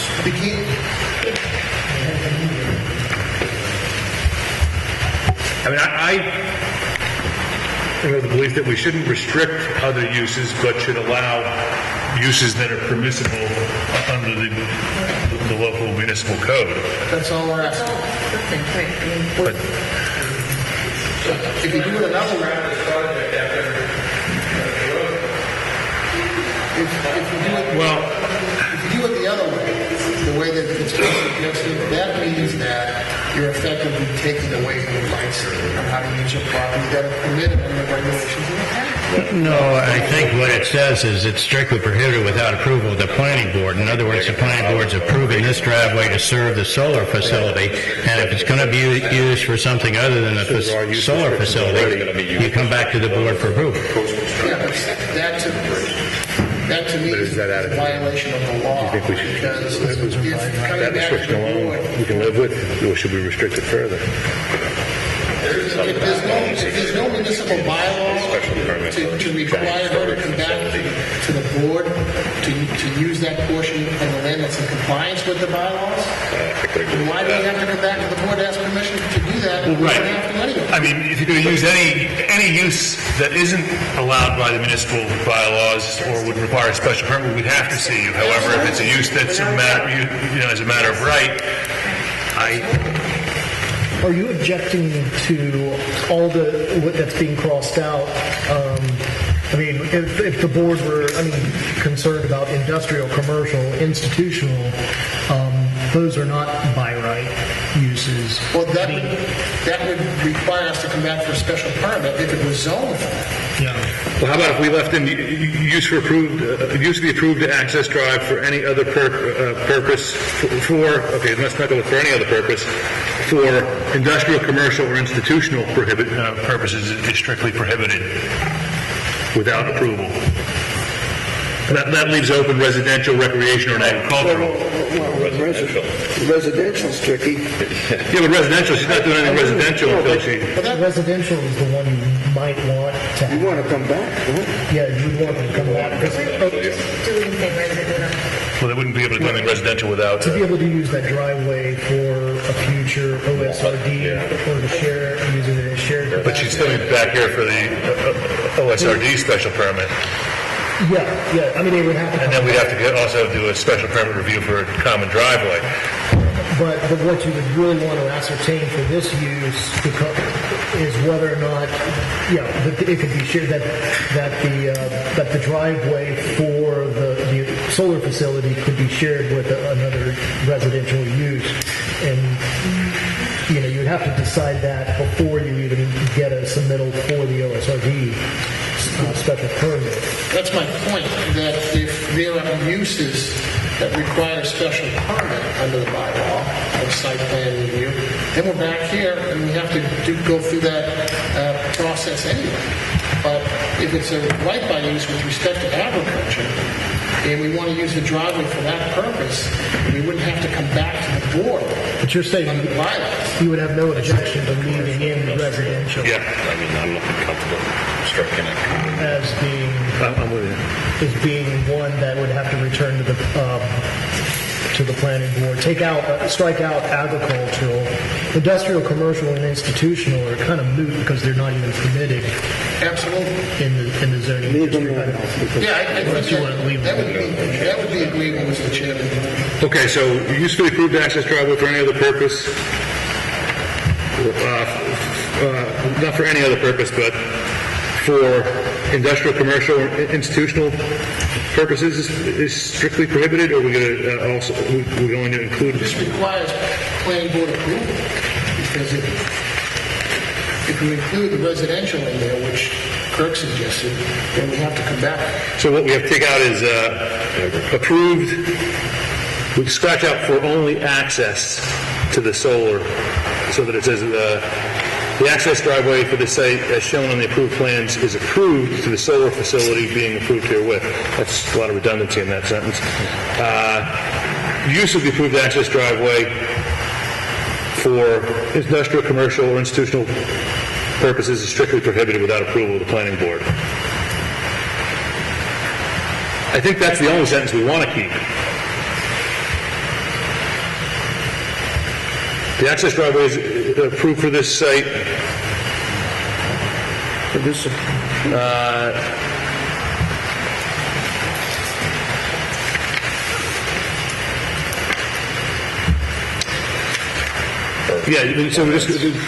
one way or another, we're going to write it so that industrial, commercial, and institutional uses are prohibited without further approval. All right? Yeah, so essentially agriculture is the only thing that comes out. Well, no, recreational doesn't come out, and residential. Yeah, but the sentence says strictly prohibited without approval, so Correct. So agricultural and recreational would be removed. Right. Recreational and agricultural. Yeah. You want to leave those in. Use of the approved access driveway for purposes other other purposes. Use of the approved access driveway for residential, industrial, commercial, or institutional purposes is strictly prohibited without approval. Okay, so that's where the sentence is going to, paragraph 7 is going to read, use of the approved access driveway for residential, industrial, commercial, or institutional purposes is strictly prohibited without planning board approval. I would prefer requires planning board approval instead of strictly. That's okay. That's good.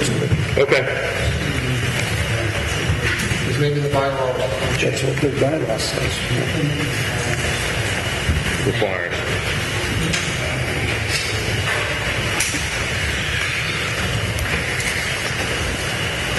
All right.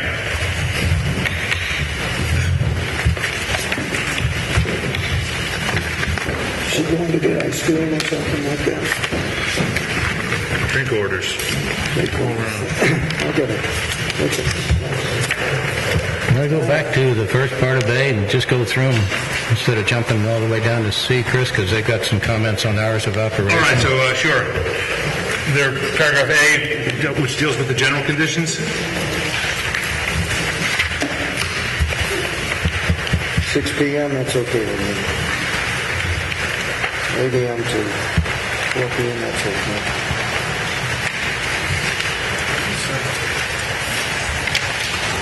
Next page. We're okay with those changes? Yep. Well, I'd like to speak to why I wrote them that way. Sure. For the board. Yep. I was the request of the nearest abutter in the room this evening that after 3:30 in the afternoon, that they not be doing work which would be loud, such as blasting, hammering, drilling, splitting, because of some horse activity, and that's fairly, could be fairly close to that construction activity. So I limited that operation to occur after 3:30 and up until 6. That was the purpose of that. So a real narrow window for tree removal and preparation? No, unlimited from 7 to 3. Unlimited from 7 to 3, but... So 3:30. What are you going to do after 3:30? Well, what do we have? What's the second bullet? Construction limited to tree removal, array field preparation only, and it's in from 3:30 to 6. It's the only time they can work in there for tree removal and array field preparation? Is that what was proposed? No, what I proposed was in the second part, from 3:30 to 6, no clearing, cutting, chipping, milling, hammering, drilling, splitting, blasting, or heavy equipment operation. Those things that would cause excessive noise for the abutters.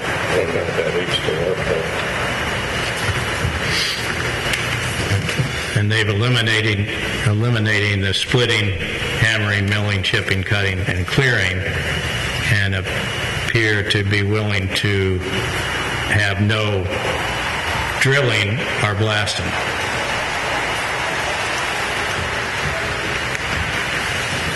I mean, I think if that addresses the abutter's concern, I think that's, and you're okay with it, we can live with that.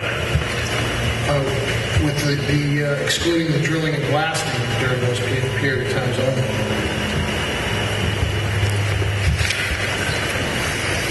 All right. Maybe. So I guess what we're trying to do is get the activities that are going to be most disturbing and exclude that from occurring between 3:30 and 6, so that it limiting it to the earlier part of the day. But what those offensive activities are would be clearing, cutting, chipping, milling, hammering, drilling, splitting, blasting, and heavy equipment operation. Leaving you just hand tools and Yeah, right. I mean, yeah. This is the construction, ideally, barring any unforeseen major issues, will be 8 to 12 weeks. The longest or the most inconvenient, we believe, period is obviously the tree removal and the site preparation. We follow the topography. It's not scraping the earth. That's pretty much the noise. The rest is putting panels together is a very quiet task. An electrician pulls a wire through the panels. It's not a subdivision where there are multiple houses and there are foundations and there's fill and trucks with the noise backing up and doing things. So, I don't know if that helps, but... I'd like to make a couple of points, Mr. Chairman. Sure. The previous project down on Central, Bradegy had a 7 to 6 p.m. construction period in a pretty much residential neighborhood. The nearest abutter, ironically, that is insisting upon the reduction of the construction hours is out there himself cutting down trees at all hours, late in the afternoon, 7 o'clock in the morning, on Sundays. And he's the one that's requesting my client not to do what he's actually doing. And I understand it's a larger operation, but if the premise is that he doesn't want to be disturbed or disturb his horses, but apparently it's okay for him to do so. And the last thing, the time that it potentially will add on to the construction period, I don't know, that's 2.5 hours a day, Monday through Friday, over a period of 12 weeks. I mean, we're potentially adding, I don't know, I'm not great at math, but it's at least a few weeks or whatever onto this job. And it's, I honestly don't see a very good reason for it, and I understand that there's horses, and we've heard Mr. Cassiola speak about that at several meetings. But this project, if it's allowed to go forward, construction on 7 a.m. to 6, will get done in a timely manner. The last point as to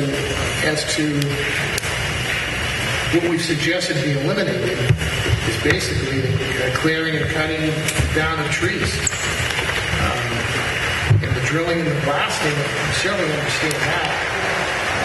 But in terms of driving a truck in to remove some stumps or removal of the trees. Well, the tree removal, I mean, I think what we're talking about is a chainsaw running from 7 a.m. until 6 p.m. Probably the chipper morning. And the chipper. I'd love to get a piece of data. This would be Excuse me, Mr. Chairman, can I add to the point? Yeah, please. On February 7th, we go back to the table, the applicant had mentioned how she had removed her goats from her property in anticipation of the up-and-coming construction. Which I said, well, that's pretty good, you say.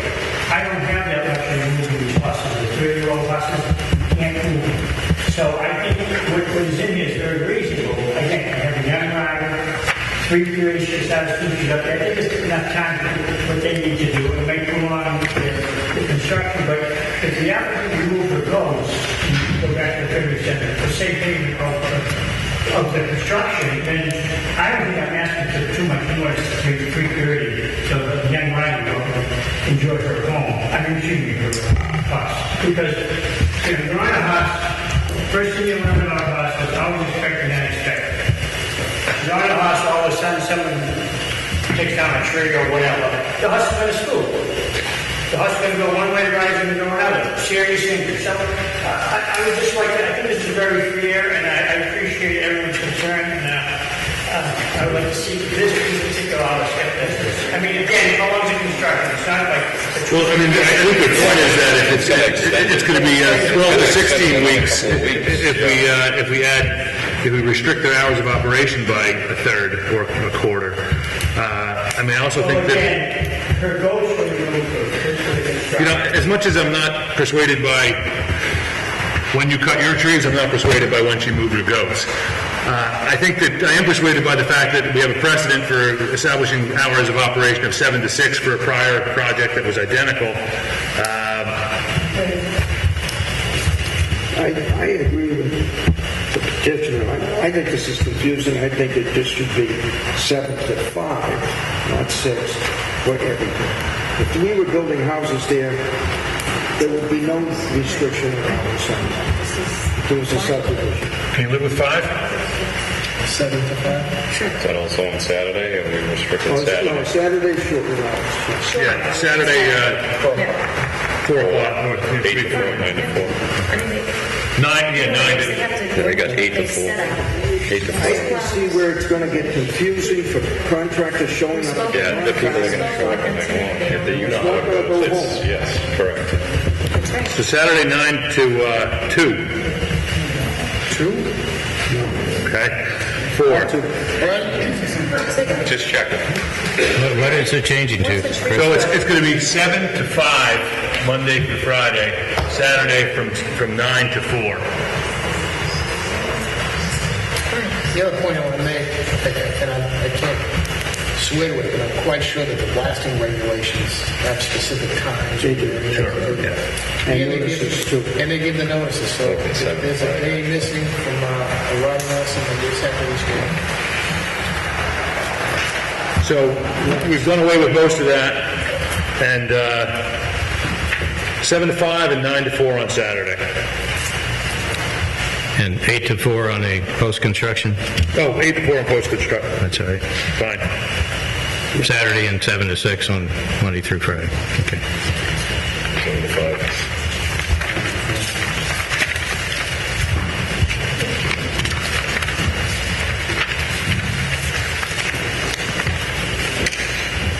The next comment that you had on,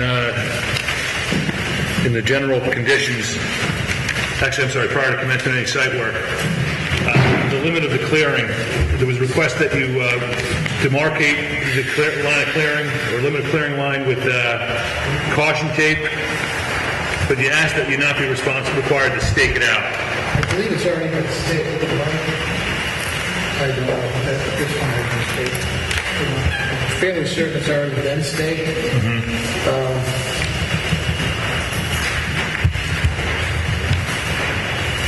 I mean, otherwise, without citing those locations, we're not really being very precise with where that line goes. Am I right?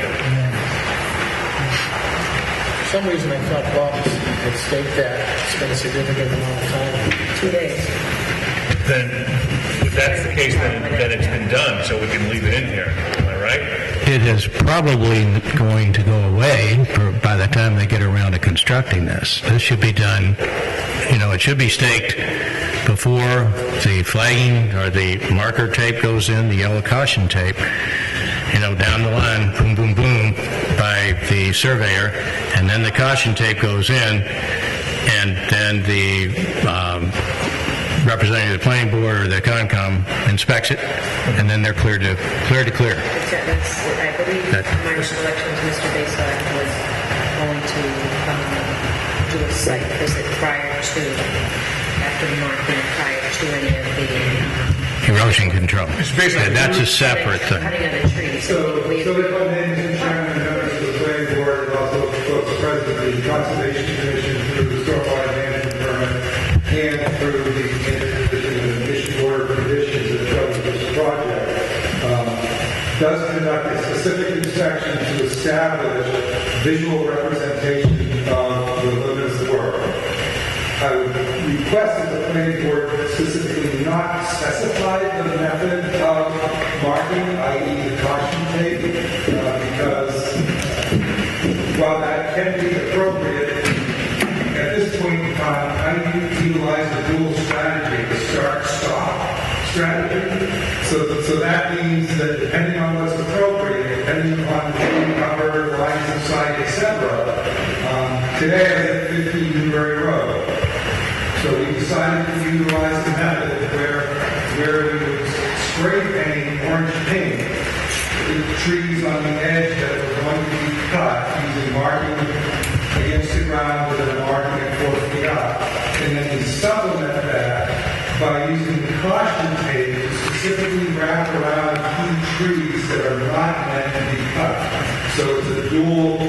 dual thing where the cut line is established and no cut line is established using two visually discrete and contrasting means of marking. But, sometimes that's appropriate, sometimes it isn't. It depends upon density, the shrubbery, etc., how much you can see, like that. So, I'm just saying, don't narrowly configure one particular piece of apparatus to be specifically used, but do concentrate on the fact and rest assured that our department, we are going to have a specific inspection that just addresses the marking and delineation of the limit of work by a dual strategy. What's to be protected, what's the last end of where the cutting is going to stop. It's meant to be I'm trying to think if we can incorporate your work into this condition. So I'm saying I think we're going to complement ourselves. Yeah. I just don't want to get I agree. Yeah, I'm with you. We say, or with. I think it could read our equivalent means and methods to be established at the pre-construction meeting by the planning board representative or the Conservation Commission agent. Equivalent means or methods, okay. I'm just asking for the flexibility to utilize what appears to work best and what visually stands out based on the characteristics of the plan cover and the topography. So it might include having to install specific staging that's painted a color. We don't have enough trunking trees to delineate it. But anyway, we'll definitely use an appropriate methodology, and we're both looking for the same thing. That is, that we don't have any accidental exceedances in cutting because the owner's glue or ruler glue will not stick the front and back on the side. Yeah, right. Good one. All right, so the limit of work line is shown on the approved plan shall be delineated in the field with heavy-duty caution tape or equivalent means or methods established at the pre-construction and sequencing meeting. That sound about right? I actually do it in the field again because I'm using the conditions of the land and the topography so that I can choose things that are most visually discernible by the equipment operator who's 8 feet up in the cab. At the sequencing meeting and/or in conjunction with conservation agent. I've got it. Yeah, I got it. Okay. I got it. Very good. All right. We did skip around a little bit. We've already kind of hit on paragraph C. Paragraph 5, just before, Mr. Chairman, please. Sure. Go back to that same issue with respect to approve or inspect the as-built condition of the entrance, and maybe you can just incorporate the same language we used before. Review agent. TRA, yeah. And that's fine, and Mr. Basic had a question about that. His question was whether or not, do you understand it now, Brent? The stabilized construction entrance? You had some comment about that? No, I didn't understand the last sentence where you said the planning board or representative shall approve the as-built conditions of this entrance facility prior to commencing the site clearing. Right. So just kind of asking, how come you're talking about as-built when nothing's been built yet? You're talking about actually clearing and site disturbance prior to anything being built. I think it's understood that to construct that, which is going to be one of the first things to be done, there's a certain amount of limited clearing is going to have to take place. Then they're going to...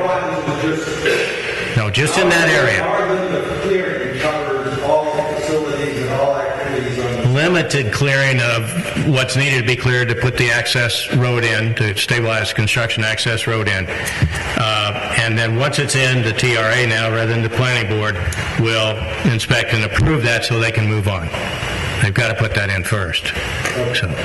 So you just have a specific interim field inspection for the specific entrance. just to get them into the site, yep. Work for you? Yes, thank you. Okay.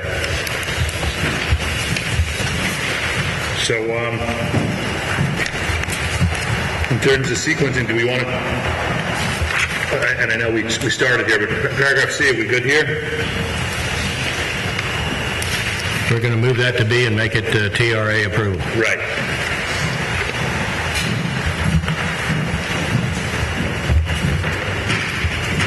And and in each instance where it says planning board approval, we're going to go back to the TRA as the agent to approve. And some of these may shift back to B. I'll look at where they should properly fit in, I guess, depending on what we're talking about constructing. So since we're revisiting it, paragraph 5, which deals with the decommissioning bond, we're just going to say consistent with requirements of the governing agencies and industry standards. Which is there a governing? I mean, are we talking about the Massachusetts Department of Energy, or who are you working with? Where do these standards come from? Much like so this is a monetary instrument, and typically this type of asset is held in a pension fund. So, no, I'm not so concerned about where the bond comes from. You're talking about the bond. No, I'm talking about who sets the standards for what the bond should be covering. The Department of Energy, federal and at the state level, and the Commonwealth of Massachusetts Department of Energy Resources. But I believe it falls under the federal Department of Energy. They mandate the decommissioning bonds? No. Well, no. Each local authority may choose or not choose.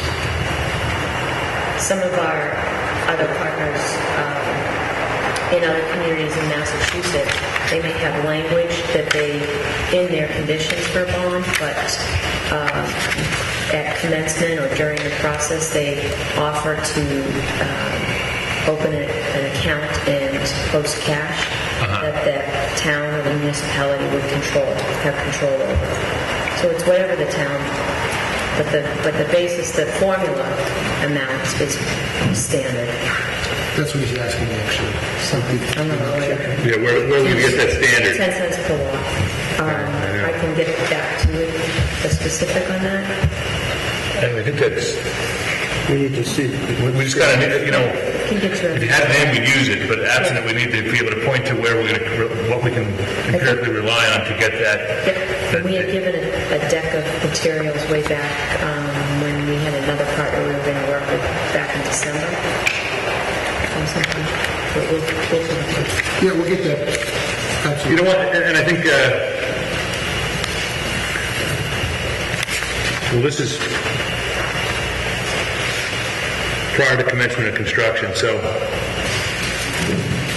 I think we can nonetheless, the board does need to approve it, the bond you provide, but we can leave it similar to the technical review agent determining what you propose when you propose it as to whether it's adequate. Sure. Yeah, so the impact study. I think we could probably write that up so that we can just come up with, make sure we have an adequate bond. Yeah. Okay. And then with enough discretion to review it when you present what you're going to intend to use. Nobody's going to deploy millions of dollars to shortchange anyone on a few $20,000 bond. That's not. No, it's not the intention. Our intention is to we want to get it right. So I think we can work with that. All right. And so if I read the rest of that correctly, what you're saying is if you decommission the array fields, but you choose not to go forward with conducting agricultural activities, then you would restore the site. But if you're going to use it for agricultural purposes, which goes back to that other thing we wrestled with, then you wouldn't be required to restore the site. Correct. Okay. And just to be clear, because agricultural activities were permitted uses, because you know what the bylaw is going to be at that point. Okay. But that's absolutely the intent. So, okay, and restoration obligation shall not include the access drive so long as the access drive remains in use. Which I get. I mean, you're not going to decommission the access drive. Okay. If it's there, it's going to be used one way or another. All right.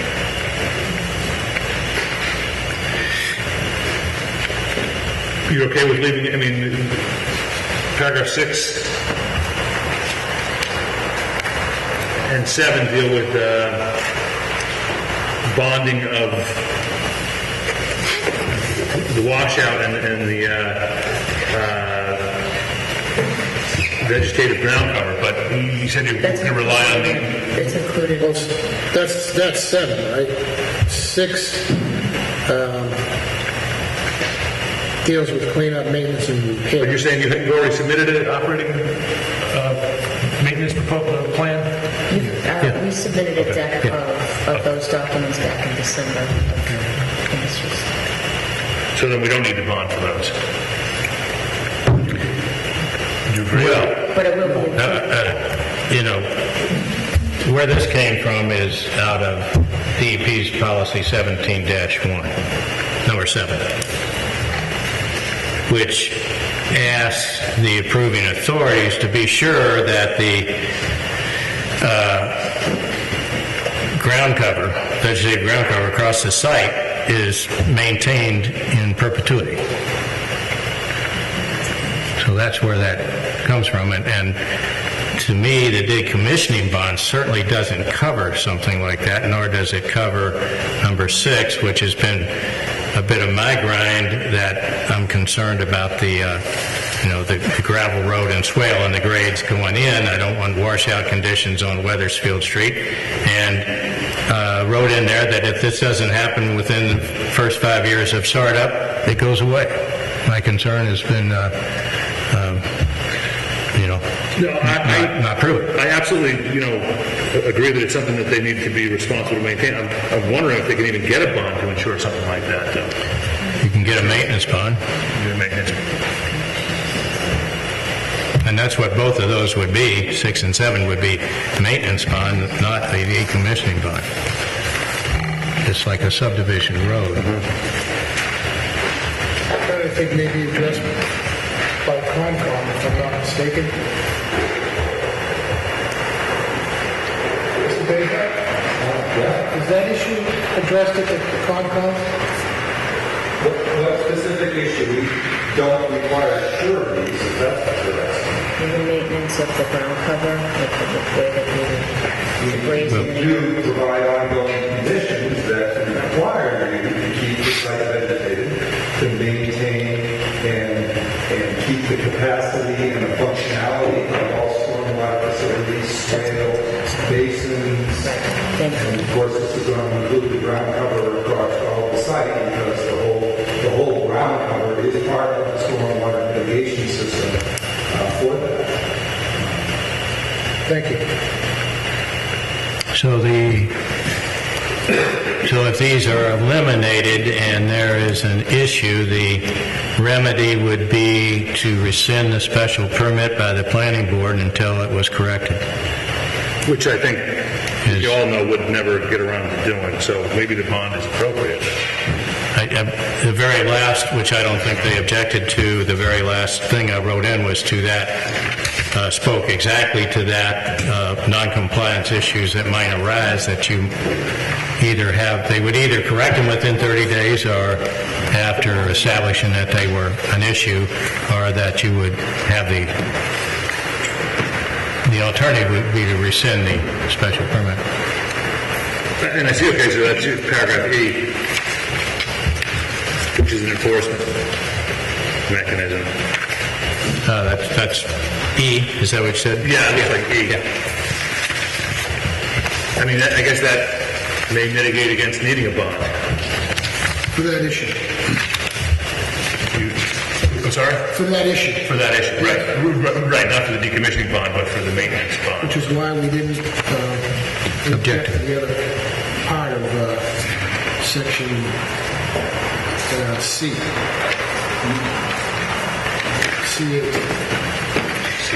And I think that if the planning board feels that you could enforce a noncompliance issue with that, threat hanging over the head of the project, the approved special permit, then do away with the bonds, the maintenance bonds. I mean, I think it actually is written with some teeth. 30 days to demonstrate, to address the non-compliance issues. That seems to be... members, what do you think? Would it be adequate to use an enforcement mechanism as opposed to a bond to insure it? Yeah, I would say so.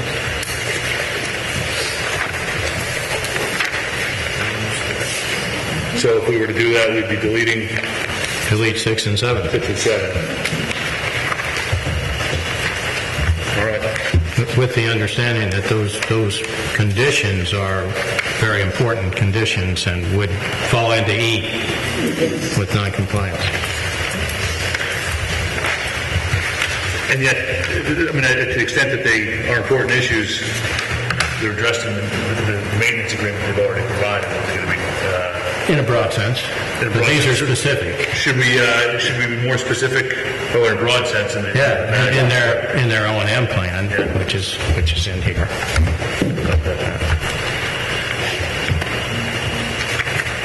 Well, let's look at. But I think maybe those specific issues could be just highlighted here and reference back to E. Okay, that's what I was trying to figure out. We can keep make sure that we acknowledge the significance of these items. Right. But the remedy would be E.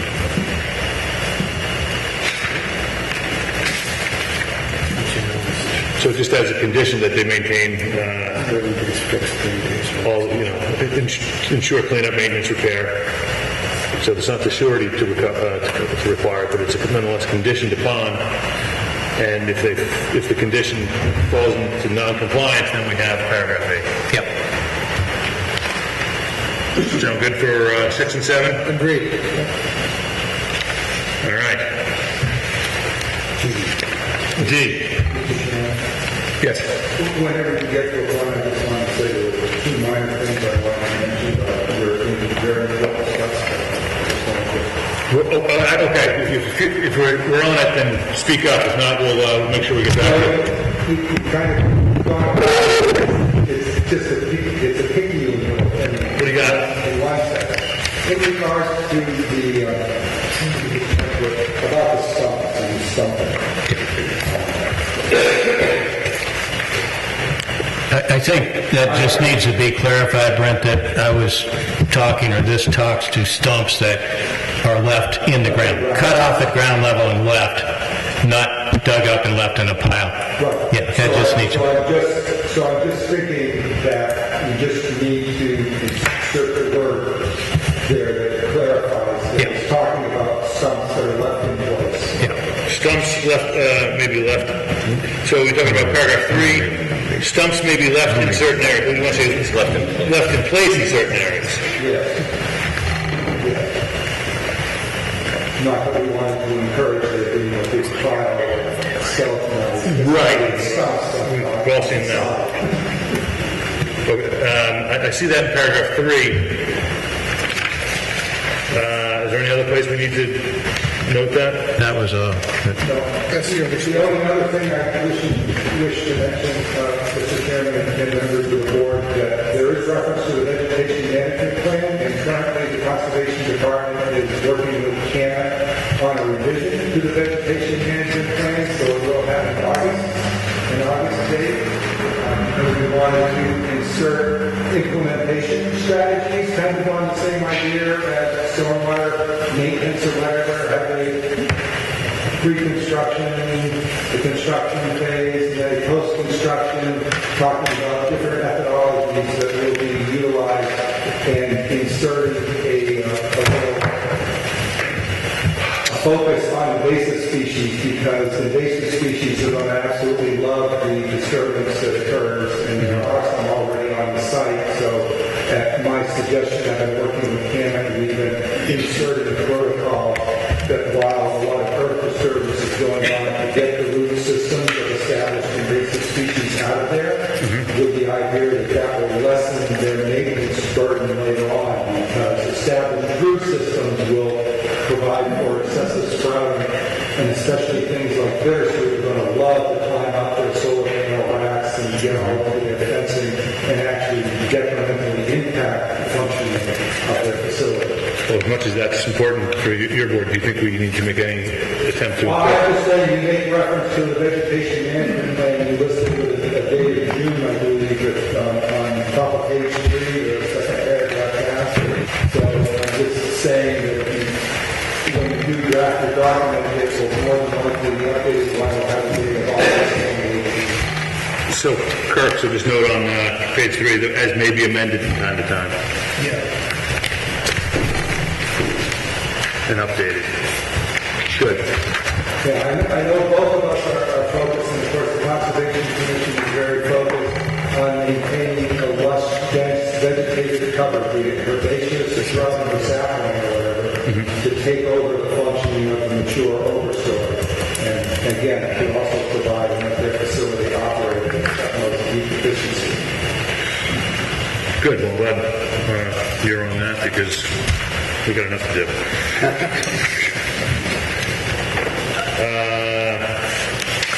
So, Mr. Beatrice, who do you propose pay for our technical review agent to? Well, my first concern on D1, that was a secondary concern. As I understood, the board was going to pick up the costs of this special permit proceeding. You may recall. We were going to pick up the cost of the application. In any event, this paragraph seems to create an unlimited monitoring and inspection obligation. And I suggested the word may, and maybe we can cap it or...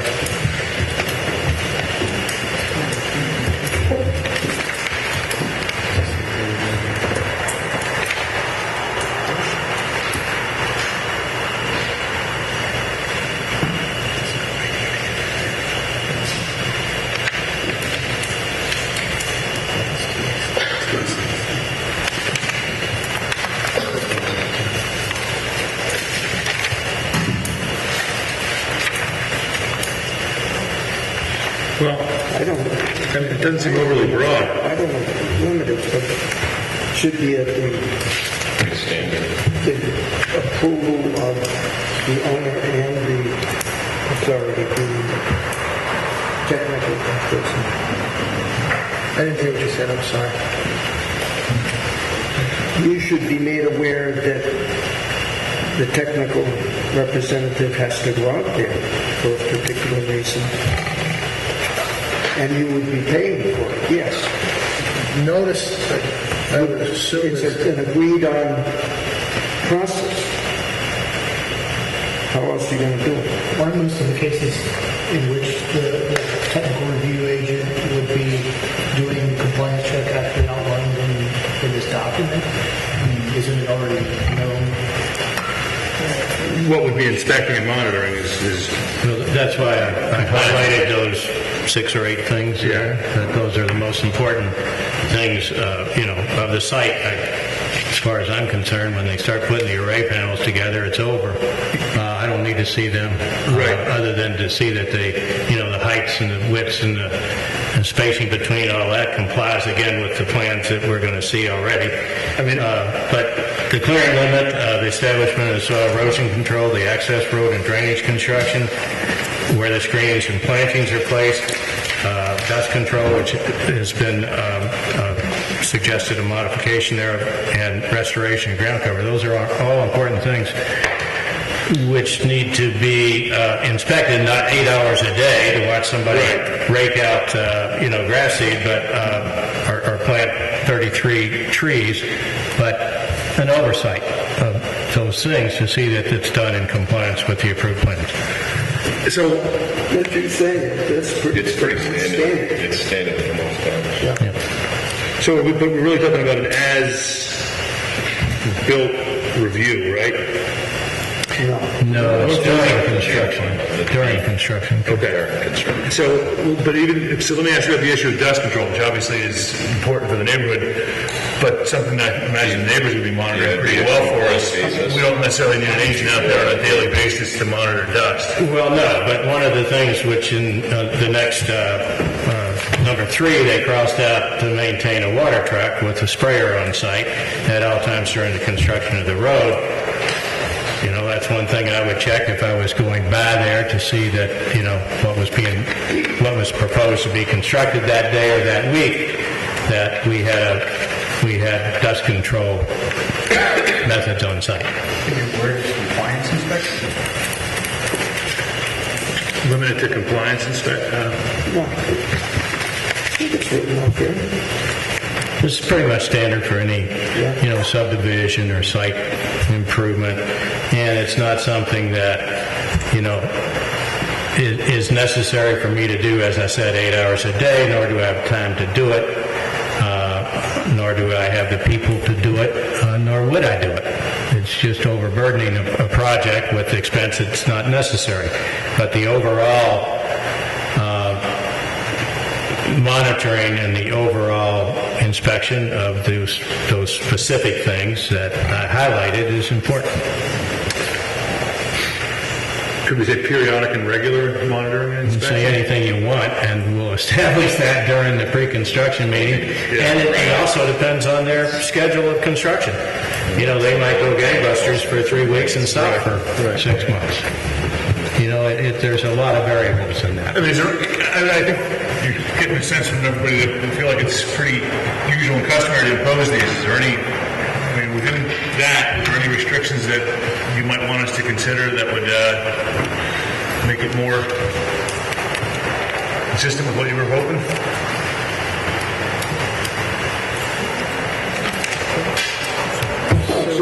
For their point of view, it's an unknown cost. Right. Well, aside from that, if we have a permit and we have a plan, a special permit, and we have a particular plan that we have to follow, Mr. Graham, I think would publicly state he's invited, he can come and inspect anytime he wants, for whatever reason he wants, but what do we, if something is going on from either the construction codes or whatever that isn't in compliance, then there would be an issue with the permit. That I think would be the job of whomever on our other construction. It's an issue with your contractor. Yeah, exactly. But isn't that part of the typical ongoing, It is part of the typical ongoing maintenance and monitoring. And that's really, I don't think he's looking to do anything other than how we'd ordinarily let this play out. But at that sequencing meeting, he's probably going to say, okay, well, when you finish the roadway clearance, I'm going to come back and review it, and that's going to be an event that's going to... But isn't that part of the permit? Isn't that what he's supposed to do for us, too? Because he's also, he's helping... And all that this has, or all that I would be doing, is monitoring and inspecting to implement the permit in accordance with the approval by your contractor. Exactly. So it is monitoring, but it is... These are the very most important things: soil erosion, limited clearing, construction of the access road and the drainage, plantings, the screenings we talked about earlier. They're not watching every tree come down. They're not doing it. Pre-construction. So once you put the road in, he's going to lay the ground up, those will come in and inspect. And I'm just giving you feedback from the construction folks today that had also looked at this, that Who oversees the contractor if this doesn't happen? But isn't that part of the permitting process and what we pay for the permit? That's another... Well, we don't have a town engineer on staff, that's the problem. It is a problem. Well, no, if we did that, the permitting would be paid more to the town and less to the consulting engineer, but it is always the applicant that bears the burden of paying for the technical review agent. And this is not within the scope of the permitting fee just pays for all this. Wouldn't your own engineer be there? Come in, I have a refund. It also goes in a different fund, if I'm not mistaken. It does. General fund, and there would be a revolving account set up for the... Right, right. So, I mean, I think that this one... That's it. I'm sure we'll be able to work it out, Mr. Grant. I'm confident we'll be able, I'm sure we'll be able to. I am total. I believe we'll be able to work it out just fine. What's the next one? Water truck? Water truck on site at all times? That should probably refer only to the construction of the road. 'Cause that's where you're going to get, that's where you're going to get the dust. I mean, there's going to be some dust and pollen and stuff when the trees start coming down, but this is primarily for the road, so it should be specific to the construction of the access road, which we could rewrite.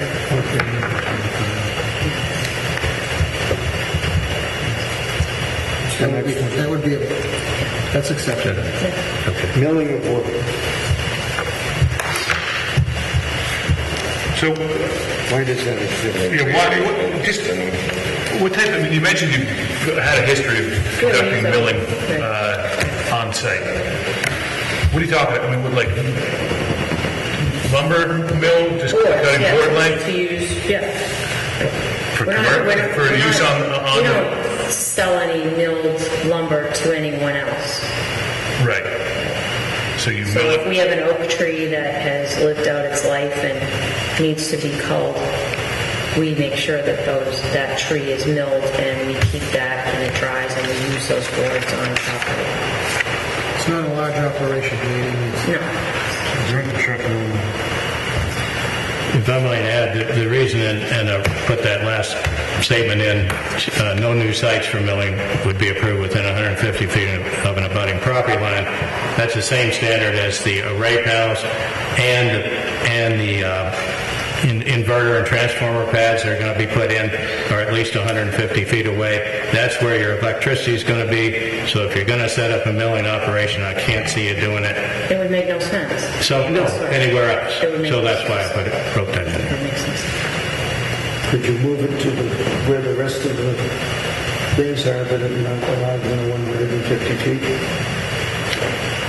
The two transformer and inverter pads are 150 feet or more away from the property. And that's where the electric comes in. We wouldn't object to 150 feet, but to come back and seek approval for somewhere other than, inside, outside. This is not a big business, no. It's not a business milling wood.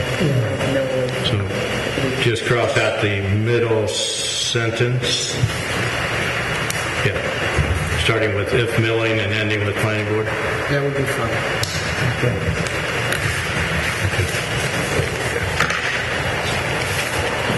All right. Last one?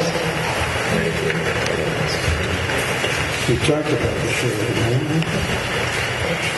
This is going to be paragraph 8. I think we can, it's all covered by your operating manual and otherwise enforceable under paragraph D, right? That should, D should say prior to startup. Should have a D in front of it. Okay, gotcha. This is, again, we're looking at Beatrice's response. Should be D. Oh, right. Prior to startup, and 1.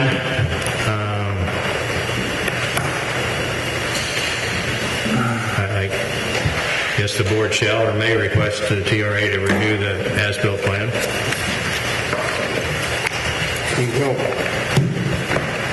So D1? D1, yeah. D is a new letter that doesn't exist. That doesn't exist on town comments. We objected to acceptance of the project, but didn't object to the startup on the last sentence.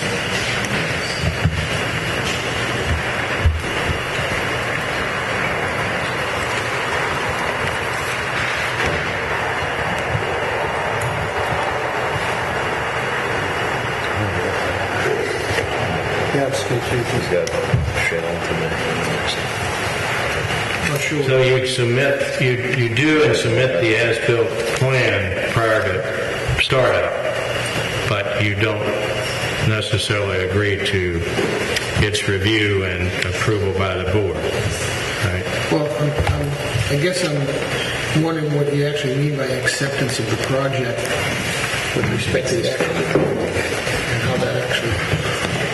Well, it's like any, again, related to a subdivision, but prior to acceptance of a subdivision street and infrastructure, an as-built plan is done and approved by the planning board prior to acceptance.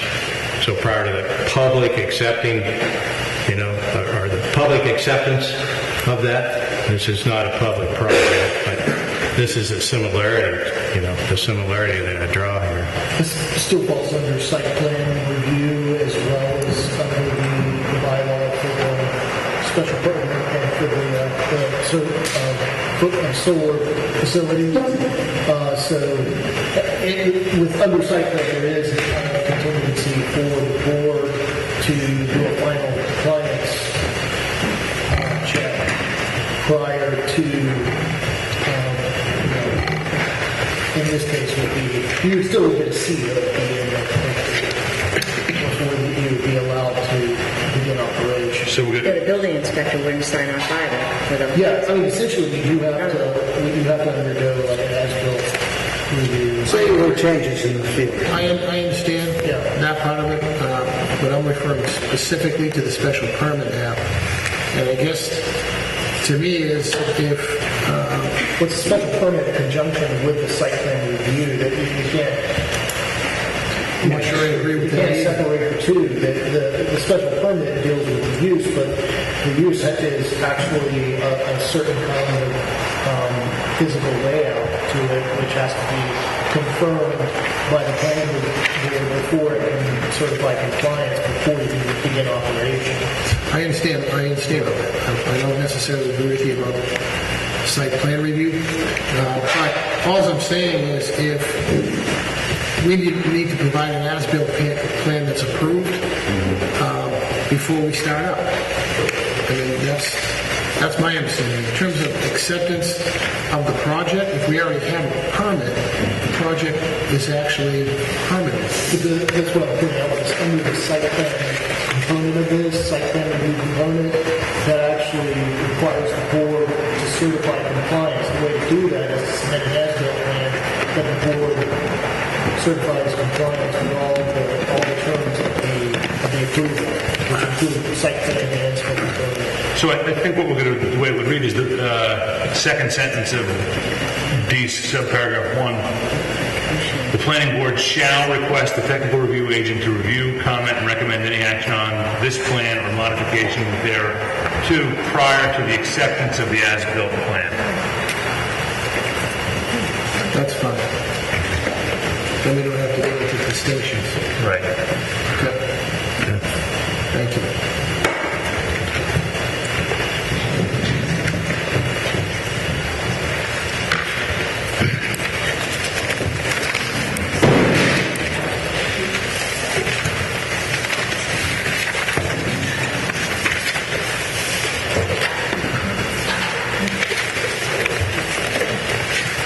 So,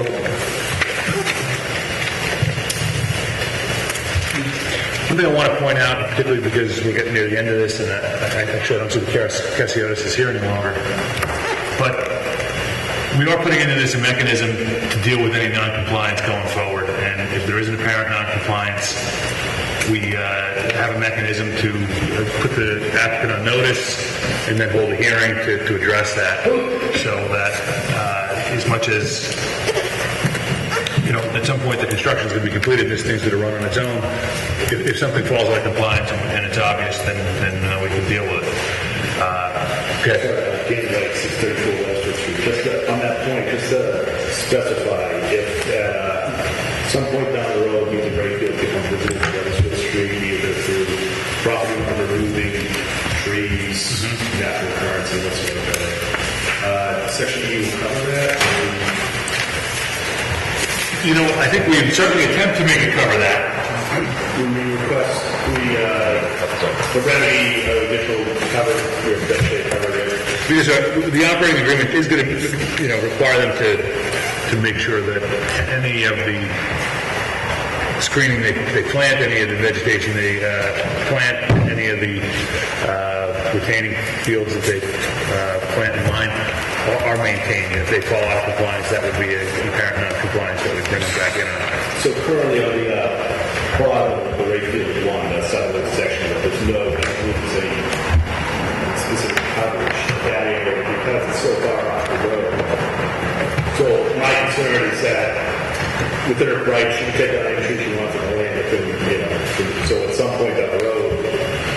Well, there is a no-cut zone. So while she can clear around the array field, she can't clear beyond that no-cut line, which should leave the trees that are currently there outside of the roadway that we're allowing them to put in. So I'm just looking for protection. No, I hear that. That's not the case. I'm not sure we can ask them to plant trees if the natural growth that's currently there subsequently fails to shade. So what the field is visible to what the right of way and Weathersfield Street, and that would make it in non-compliance with the bylaw. Well, over through the right of way, you mean? From Weathersfield Street, yeah. But I mean, I think we've already attempted to, take into account the sight lines and that you look straight down that driveway, I don't think you see an array of light. No, I appreciate that. Yeah. It's more of a scenario where the natural cover. As long as they haven't disturbed the natural cover, if the natural cover is a victim of a forest fire, we may have, a circumstance that we can't do anything about. I think you're right. I don't think we can ask them to, because the storage bylaw is set to minimize visibility. Yeah. But this is the opportunity. I mean, I know what you're saying. Why are we dealing with it? And maybe you're asking us to now consider it. I'm not sure if we're going to, but this is that one gate that they go through. Once they get this, they can operate for 35 years subject to this permit. I think what the gentleman is referring to is the access road and coming off of Weathersfield Street, that particular area, which, as we have discussed the modifications to the certificate of vote tonight, would allow them to keep the driveway and that drainage basin that's immediately to the left of it. So it essentially, the way it's setting up here, is going to remain there and be approved, even if the array fields are decommissioned. The driveway's unsightly, but I think it's there. I'm trying to avoid the neighborhood and having, driving through the neighborhood and seeing what's over. Well, I think that's been handled by the displacement of these array fields so far off the site, but I just wanted to be sure that the way this is unfolding or working out tonight, the driveway's going to stay and that basin's going to stay, so. Right. And I just to maybe finally address the question, knowing this is what we're approving, we've taken into consideration all those sight lines to try to mitigate any disturbance to the neighborhood to the extent that we're able to do that. If the trees that are within the natural buffer, fail to thrive, that's not going to be an instance that we can ask them to go back and replant trees that they didn't plant in the first place.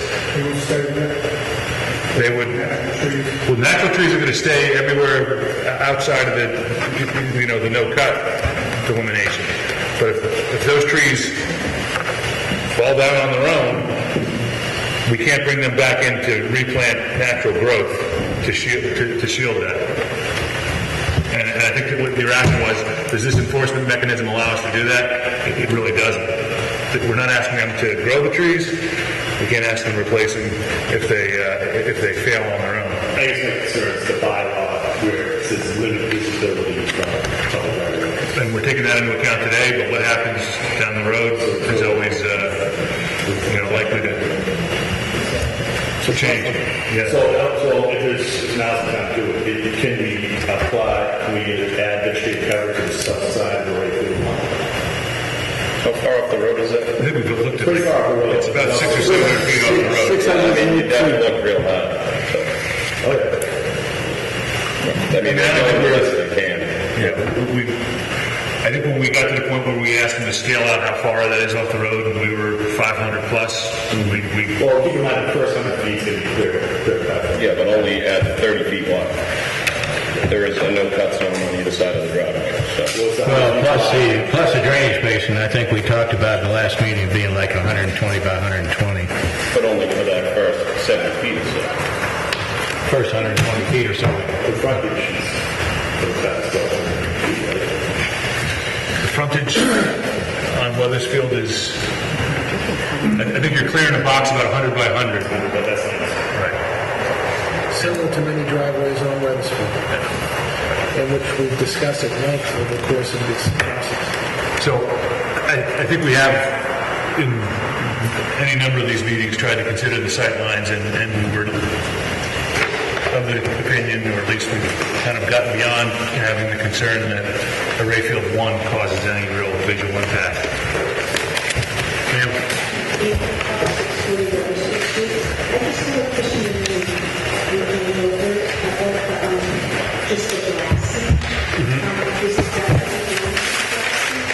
No, They don't know that they need to blast.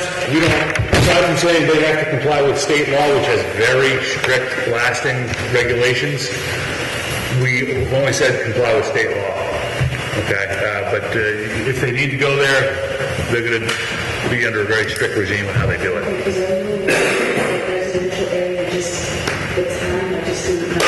Well, that's mandated by state law. It's pretty restrictive, and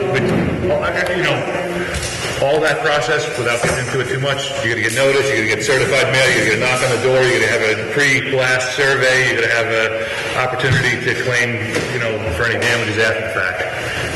All right? Mr. Chairman, to this gentleman's point, again, on A4, just so everybody knows it's in there, I wrote in there's a typo. This construction, it says, under A4, it should say this condition does not preclude management of existing trees and vegetation beyond the limit of clearing line based on accepted best forestry management practices. So if trees fall, trees die, are diseased, or insect infestation, there is some best management forestry practices that they can implement beyond the limit of clearing line.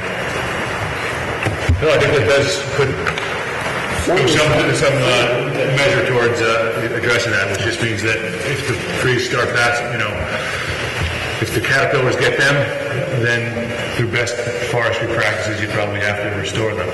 But that's following those practices and with the advice of your consultants.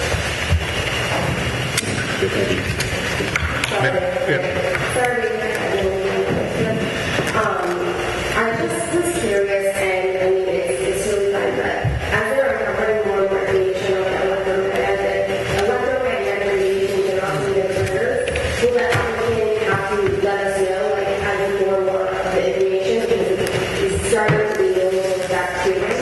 So I just want to know if that's something she needs to notify us about. Well, I can't remember if it was this application or prior application, but we did deal with some technical review and looked at some data. And this type of facility poses a very low risk.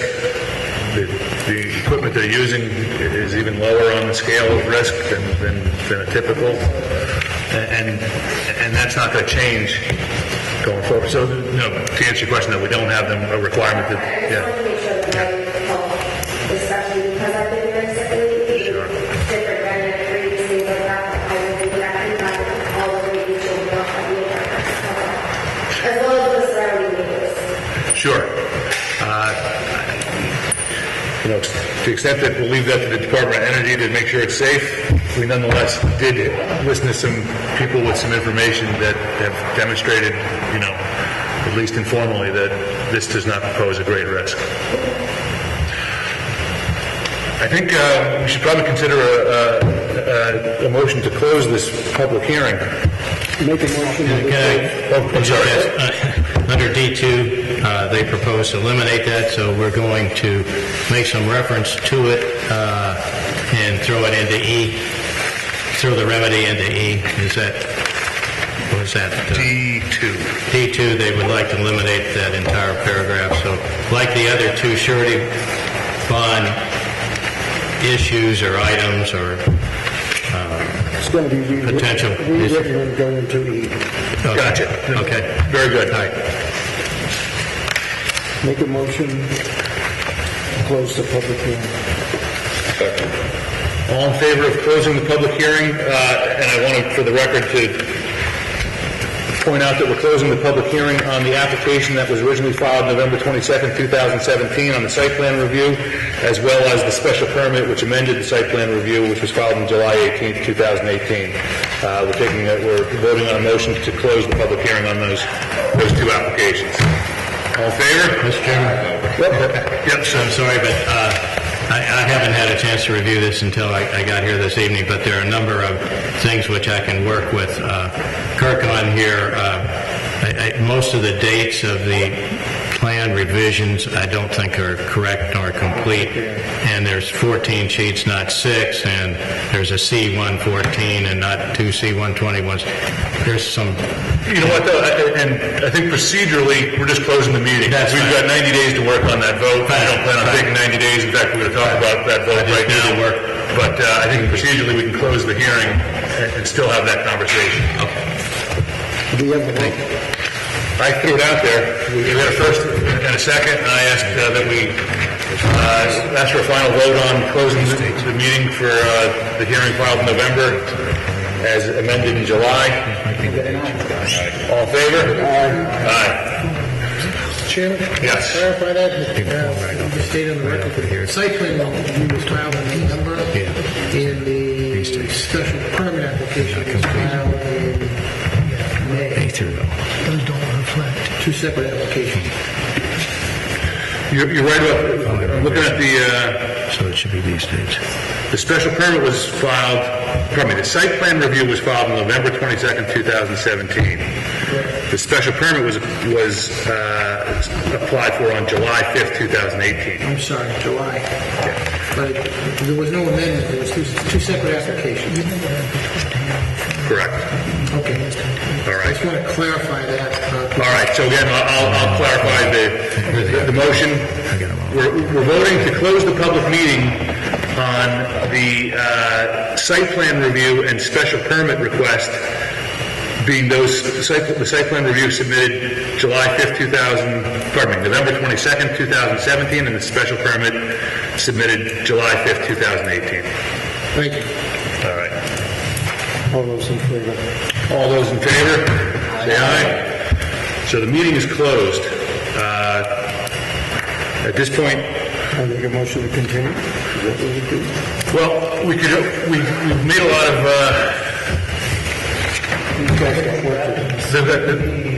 The question is, can we consider a vote on this today with all the amendments we discussed? I think we need to look at something. We've gone a little broader than we intended to do.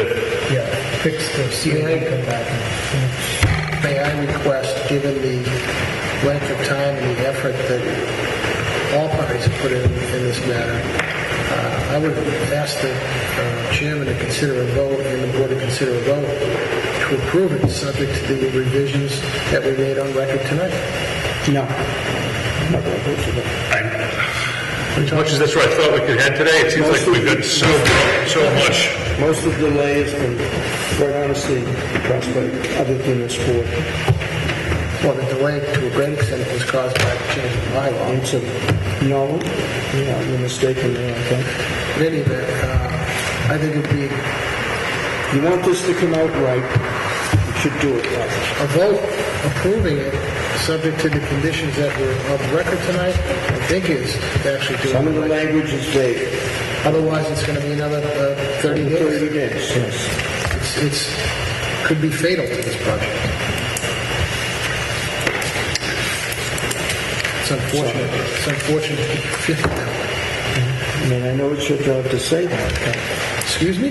It's your job to present it that way, but I think the thing has to be properly written. And I don't want to argue with you on the record, but if we are in agreement, other than some typographical errors that were just alluded to by Mr. Graham, if we're in agreement with respect to the substance of the conditions as reflected by the record, I see no reason why they can't be revoked. And it doesn't prejudice the board, it doesn't prejudice the public, but it's a significant consequence to my client. Significant. The one thing we can do is vote on it, and if we vote not to approve it today, then we'll continue it to the next hearing.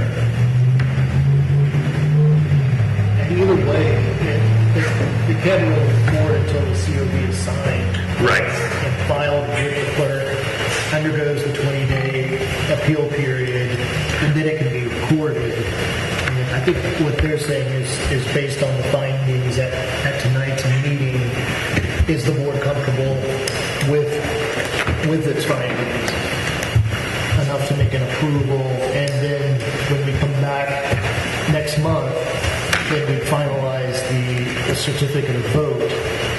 And if there's still issues, then it would just be that much longer before it gets signed and gets filed with the clerk and then there goes to appeal period.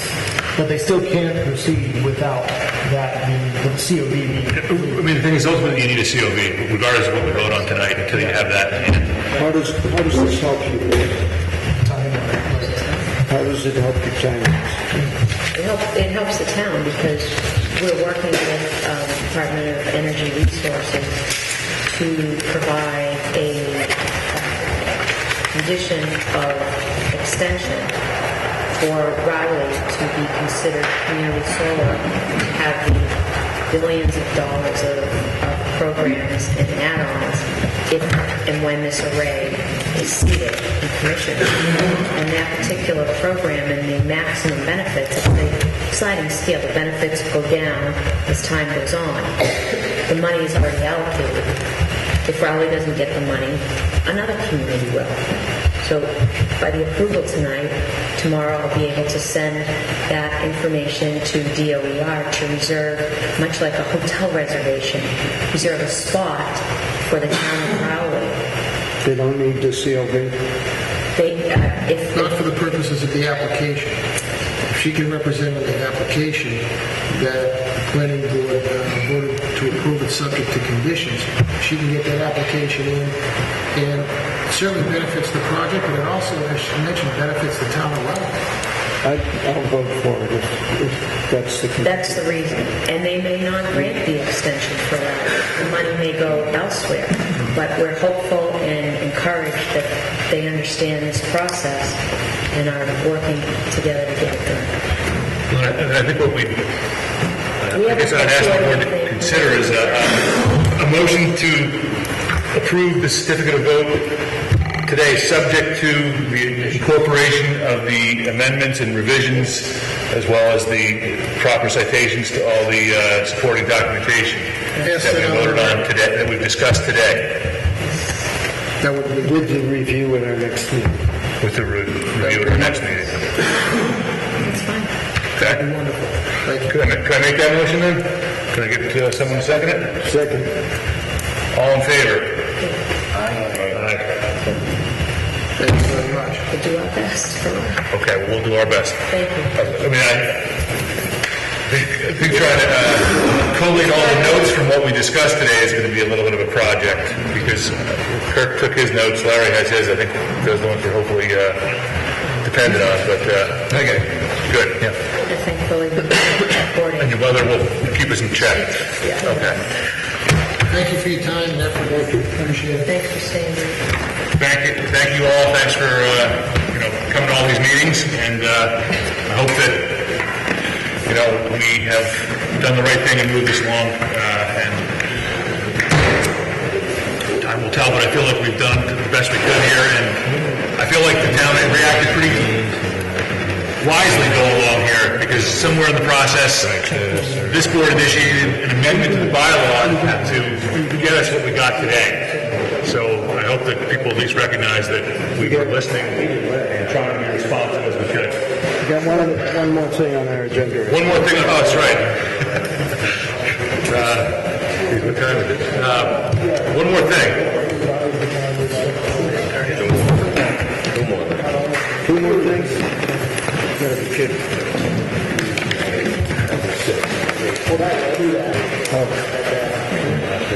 All right. So we have an appointment with Mr. Nixon to discuss an issue associated with the upper portion of the Taylor Brook part of 430 Weathersfield Street, prospective OSRD being designated as primary conservation area under the Z. Is that everything going to be here, Brian? There was the issue about preliminary subdivision. Is that what you're? Yeah, I think we're You're going to withdraw it? hopefully very briefly. So, okay, I'm sorry, Mr. Nixon, we're going to just hit on this one item. Tonight would be, if you want to pursue it, you can formally accept the preliminary subdivision. They requested that be put out until a later date. So We're under that time frame. I think August is, if I'm not mistaken. From original filing?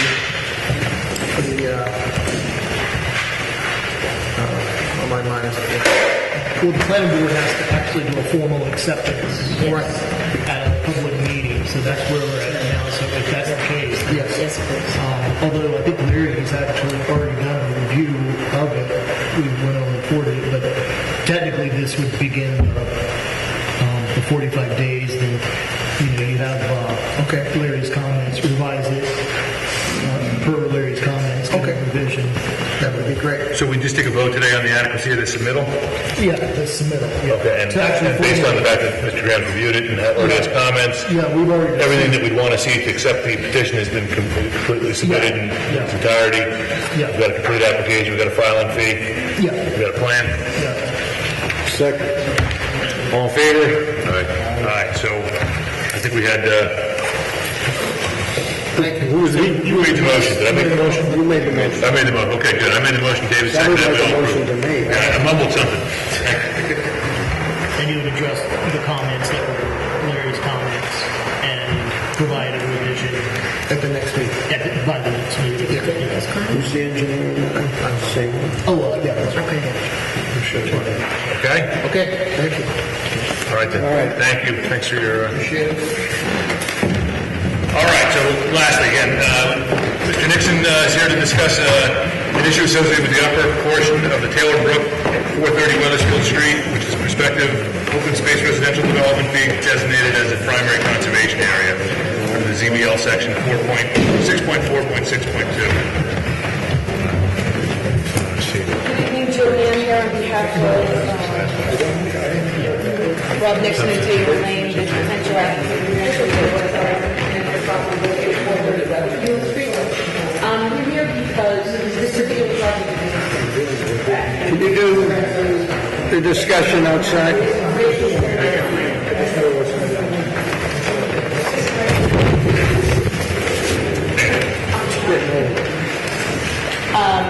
it's a great concern to the town and for the conservation as well.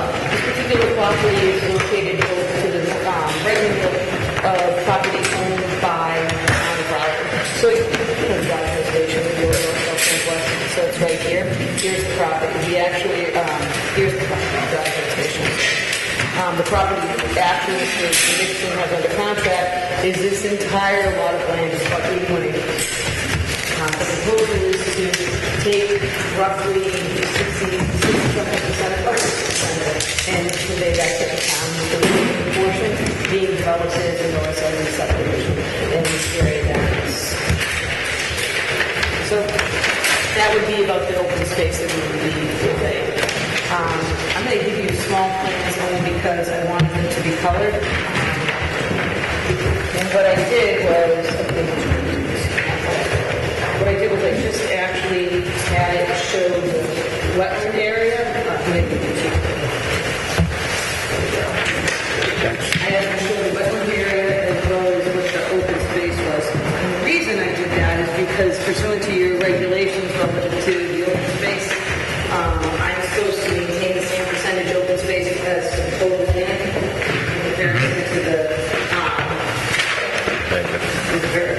in comparison to the land that we're doing in open space. But because we're conveying such a large parcel, even because we're conveying riverfronts, it ends up that the primary areas are all primary conservation areas, they're all being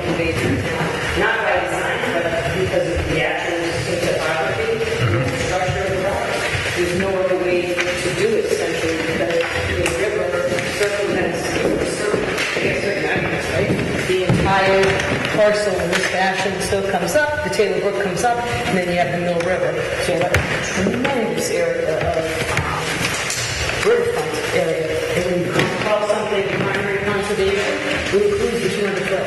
So it doesn't just include the river and the bank, it includes the full 200 feet. So essentially, here you have a huge swath that's all riverfront, and then you have it behind too. So basically, I'm going to make it fast because you guys are as tired probably as anybody else, right?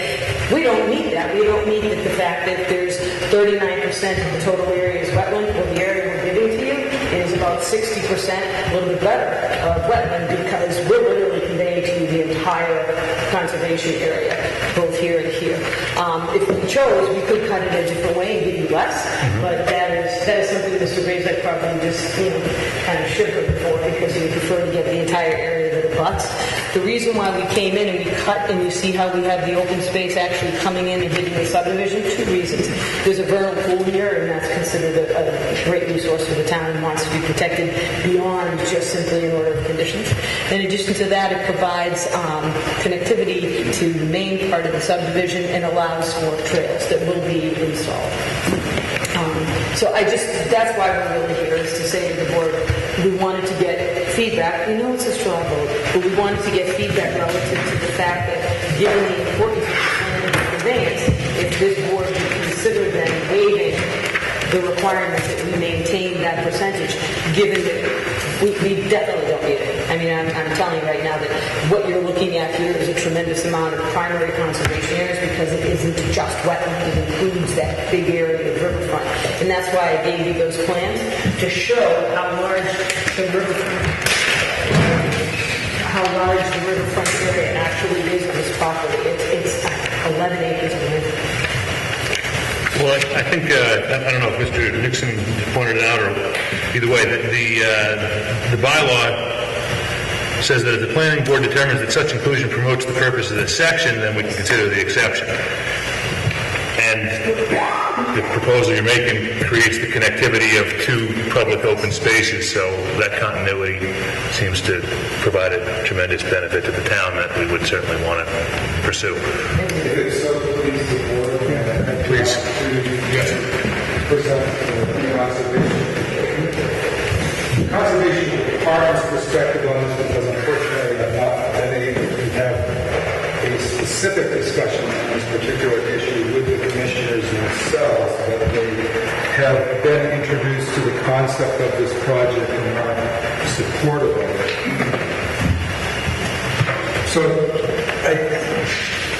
So again, I'm going to put on those blinders that you put on the draft for us, so you don't get distracted by things off to the side and stuff, and just talk about the conservation aspect of it. But delve into the open space considerations here. The Conservation Commission believes in an analysis of any property that they consider for open space designation. It's not just the fact that it might be gifted to the town, but they want to analyze the property specifically for its particular characteristics as to whether there's going to be value added not only to the citizens of Raleigh, but to the natural resources and the protection of the environment.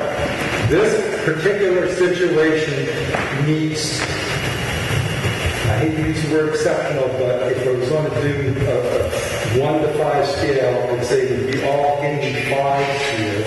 And we have the specificity of the fact that there's already open space in a fairly substantial portion of this drainage area or watershed.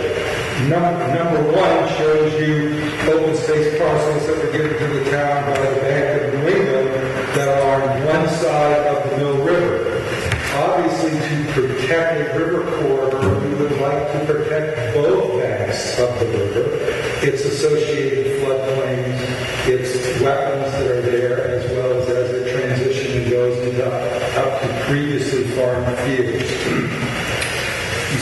If you shift to number 2, we're going to start following Taylor Brook as it makes its way up from the intersection with the Mill River at pretty close to Weathersfield Street. come up and we show where Taylor Lane has been serving as the road to the farmhouse, the Moran property. And note that we have a significant potential for gifting of both sides of Taylor Brook, and it's not all wetlands. Riverfront is one of the kind of unique resource areas under the Wetlands Protection Act is that a significant portion can be dry and still be regulated and protectable under the Rivers Act as riverfront area. And so the parcel that we've been calling the orchard parcel, which you start to see represented by the blue and where I've driven in riverfront, and it has some Dodge vegetation over on the side there. That is a jaw of private holding, private property that goes right up to within a stone's throw distance of where the camp buildings are that are utilized by the YMCA now on the Dodge Reservation. Also, if you look on sheet number 2, you can see I drew in where the historic route of Smith Lane actually goes through that private parcel.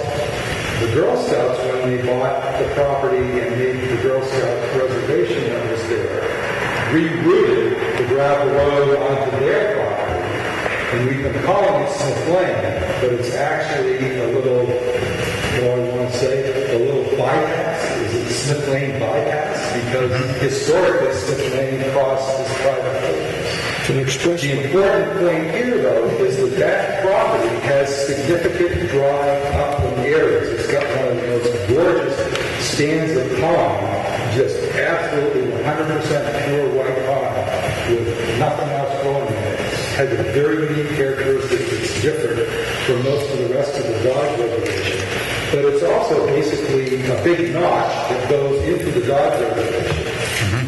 The potential gift in here is going to involve that property with its associated extending further protections to the Dodge Reservation and the portion of the Dodge Reservation that has a child summer camp located on it. So again, the criteria and location here for this particular potential gift has a lot of ramifications beyond just pure natural resource protection. And finally, I just wanted to mention on number 3, where we see a bulk of the wider portion of the Dodge Reservation that starts making up the 180 some odd acres that are the undeveloped open space, with that one little artifact of the ball field from the Girl Scout days. And it's really just a road field. It says ball field, but there aren't bases there. There's a chain link backstop, and that's it with a lot of grass. So the Dodge Reservation and the town is already protecting one side of the field there. This potential gifting would involve the other side of the field. And the riverfront area in that particular location is, again, substantially dry, or what we would call upland area, not floodplain wetlands. The associated wetlands of Taylor Brook and its floodplain are probably only about 100 feet wide, 50 feet on either side of the bank, and the riverfront area is 200 feet. So the regulations under the Wetlands Protection Act allow you to develop 10% of riverfront area on lots created after 1996. So it's not that was restricted real estate, it is regulated area, but it did have the potential for development. High wildlife habitat value, high connectivity, high importance to the town, because also this is one of the drainage areas coming out from behind Garris Park. So actually the drainage area of Taylor Brook extends up to a very short distance behind the police and fire station and the ball fields there. So I just wanted to make the case to you. I know you've been supportive of these type of efforts, and I wanted to just mention the Conservation Commission's perspective on the potential value of this proposed gifting of open space to the town, and that it would be significant. And I think it also further adds value to the large purchase the town made and the commitment when they bought the Girl Scout camp for the dog education. Thank you very much for your consideration. I appreciate it. Thanks very much. I mean, in addition to demonstrating what an important resource it can be for the town, you also pointed out some reasons why the waiver that you're seeking may not be even require us to make as many, to stretch the rules too far in the first place. It sounds like there's lots of reasons to do this. Yeah, because area otherwise really we could develop essential areas of it and include, while 10% of the wetlands and 8% of the riverfront, which is about 80 to 90,000 square feet, would be developable because you develop up to 10%. But in addition to that, you can always add it to create the lot size. But again, we have no desire to develop. So we want to be able to we want to be able to provide this type of a development. That's our intent. So we are looking to hear from this board tonight, knowing full well we're going to come in, I think, with our concept plan, preliminary yield plan, really, and hopefully by the 4th, or maybe the 5th, right? You guys have to meet. It's the 5th. The 5th. We see what the minute of the 5th. The 4th is Monday, the 3rd is we'd love to be able to come in that day if we can and show you our yield plan that supports the number of blocks as well. But that's why we're looking for your position this evening so we can proceed with that. And as you know, there's nothing before us, so we can only give you some indication. We understand I think you got a pretty good idea which way the conservation would like us to go. Does anybody have questions for us? Is there anyone that would like to? I think it's a fantastic. Yeah, this is the next step is the tough one. We've been working on that one a long time. So, I think we would like to see it happen. I don't see any opposition to it. Larry, do you see any reason that you want opposition? I just wanted to understand what they're here for tonight. We just simply are here to present and explain that we are not going to maintain that requisite percentage of wetland to open space that is on the main parcel. That's the 6482 provision? So for that provision, we're entitled to. But you don't have a problem with 6481 because you're over 50%, yes, correct? We're at 50 now. And I noticed that you still have 40 lots, but you were going to have a conventional subdivision plan that shows 40 lots? We will. That's the yield that we talked about. Yep. But the yield plan obviously is dependent on the open space parcel because we're cutting a tremendous amount of land to make this. No, but the yield plan doesn't... It doesn't actually contemplate this, but in our yield plan, we're developing how many lots, and then we develop our preliminary, and then we develop our preliminary site plan. So it's not like you do one thing at a time, you do it all together. So while I support our yield plan and I show the number of lots, I still have to show that I can get them with the open space parcel, because what's the point? Right. Seriously, I'm just being honest. It's like getting a special permit and not knowing you can get site plan. But the yield plan, to be clear, is going to be based on conventional It has to. zoning. You have to actually show a conventional subdivision. You have to perk one for every 2 acres. You have to have one perk. You have to show. You have to demonstrate sufficient depot tests that you can support your storms. Everything that I just said we did last time. Larry and I worked on the other subject. So, David. Some of that's open land, right? It's field. Some of it's field. Yeah, some of it's field, and here even. Right. Only here is the orchard, apple orchard, where that parts. I think under 6482, it says that the planning board determines that such inclusion promotes the purposes of this section. You can just find anything to do it. Very loosely written, so it's good. I mean, there you go. I Thank you. We appreciate it. All right, thank you. Thank you. Anything else we have to do? It's cool outside. Can I make a motion that we adjourn? Please, somebody do.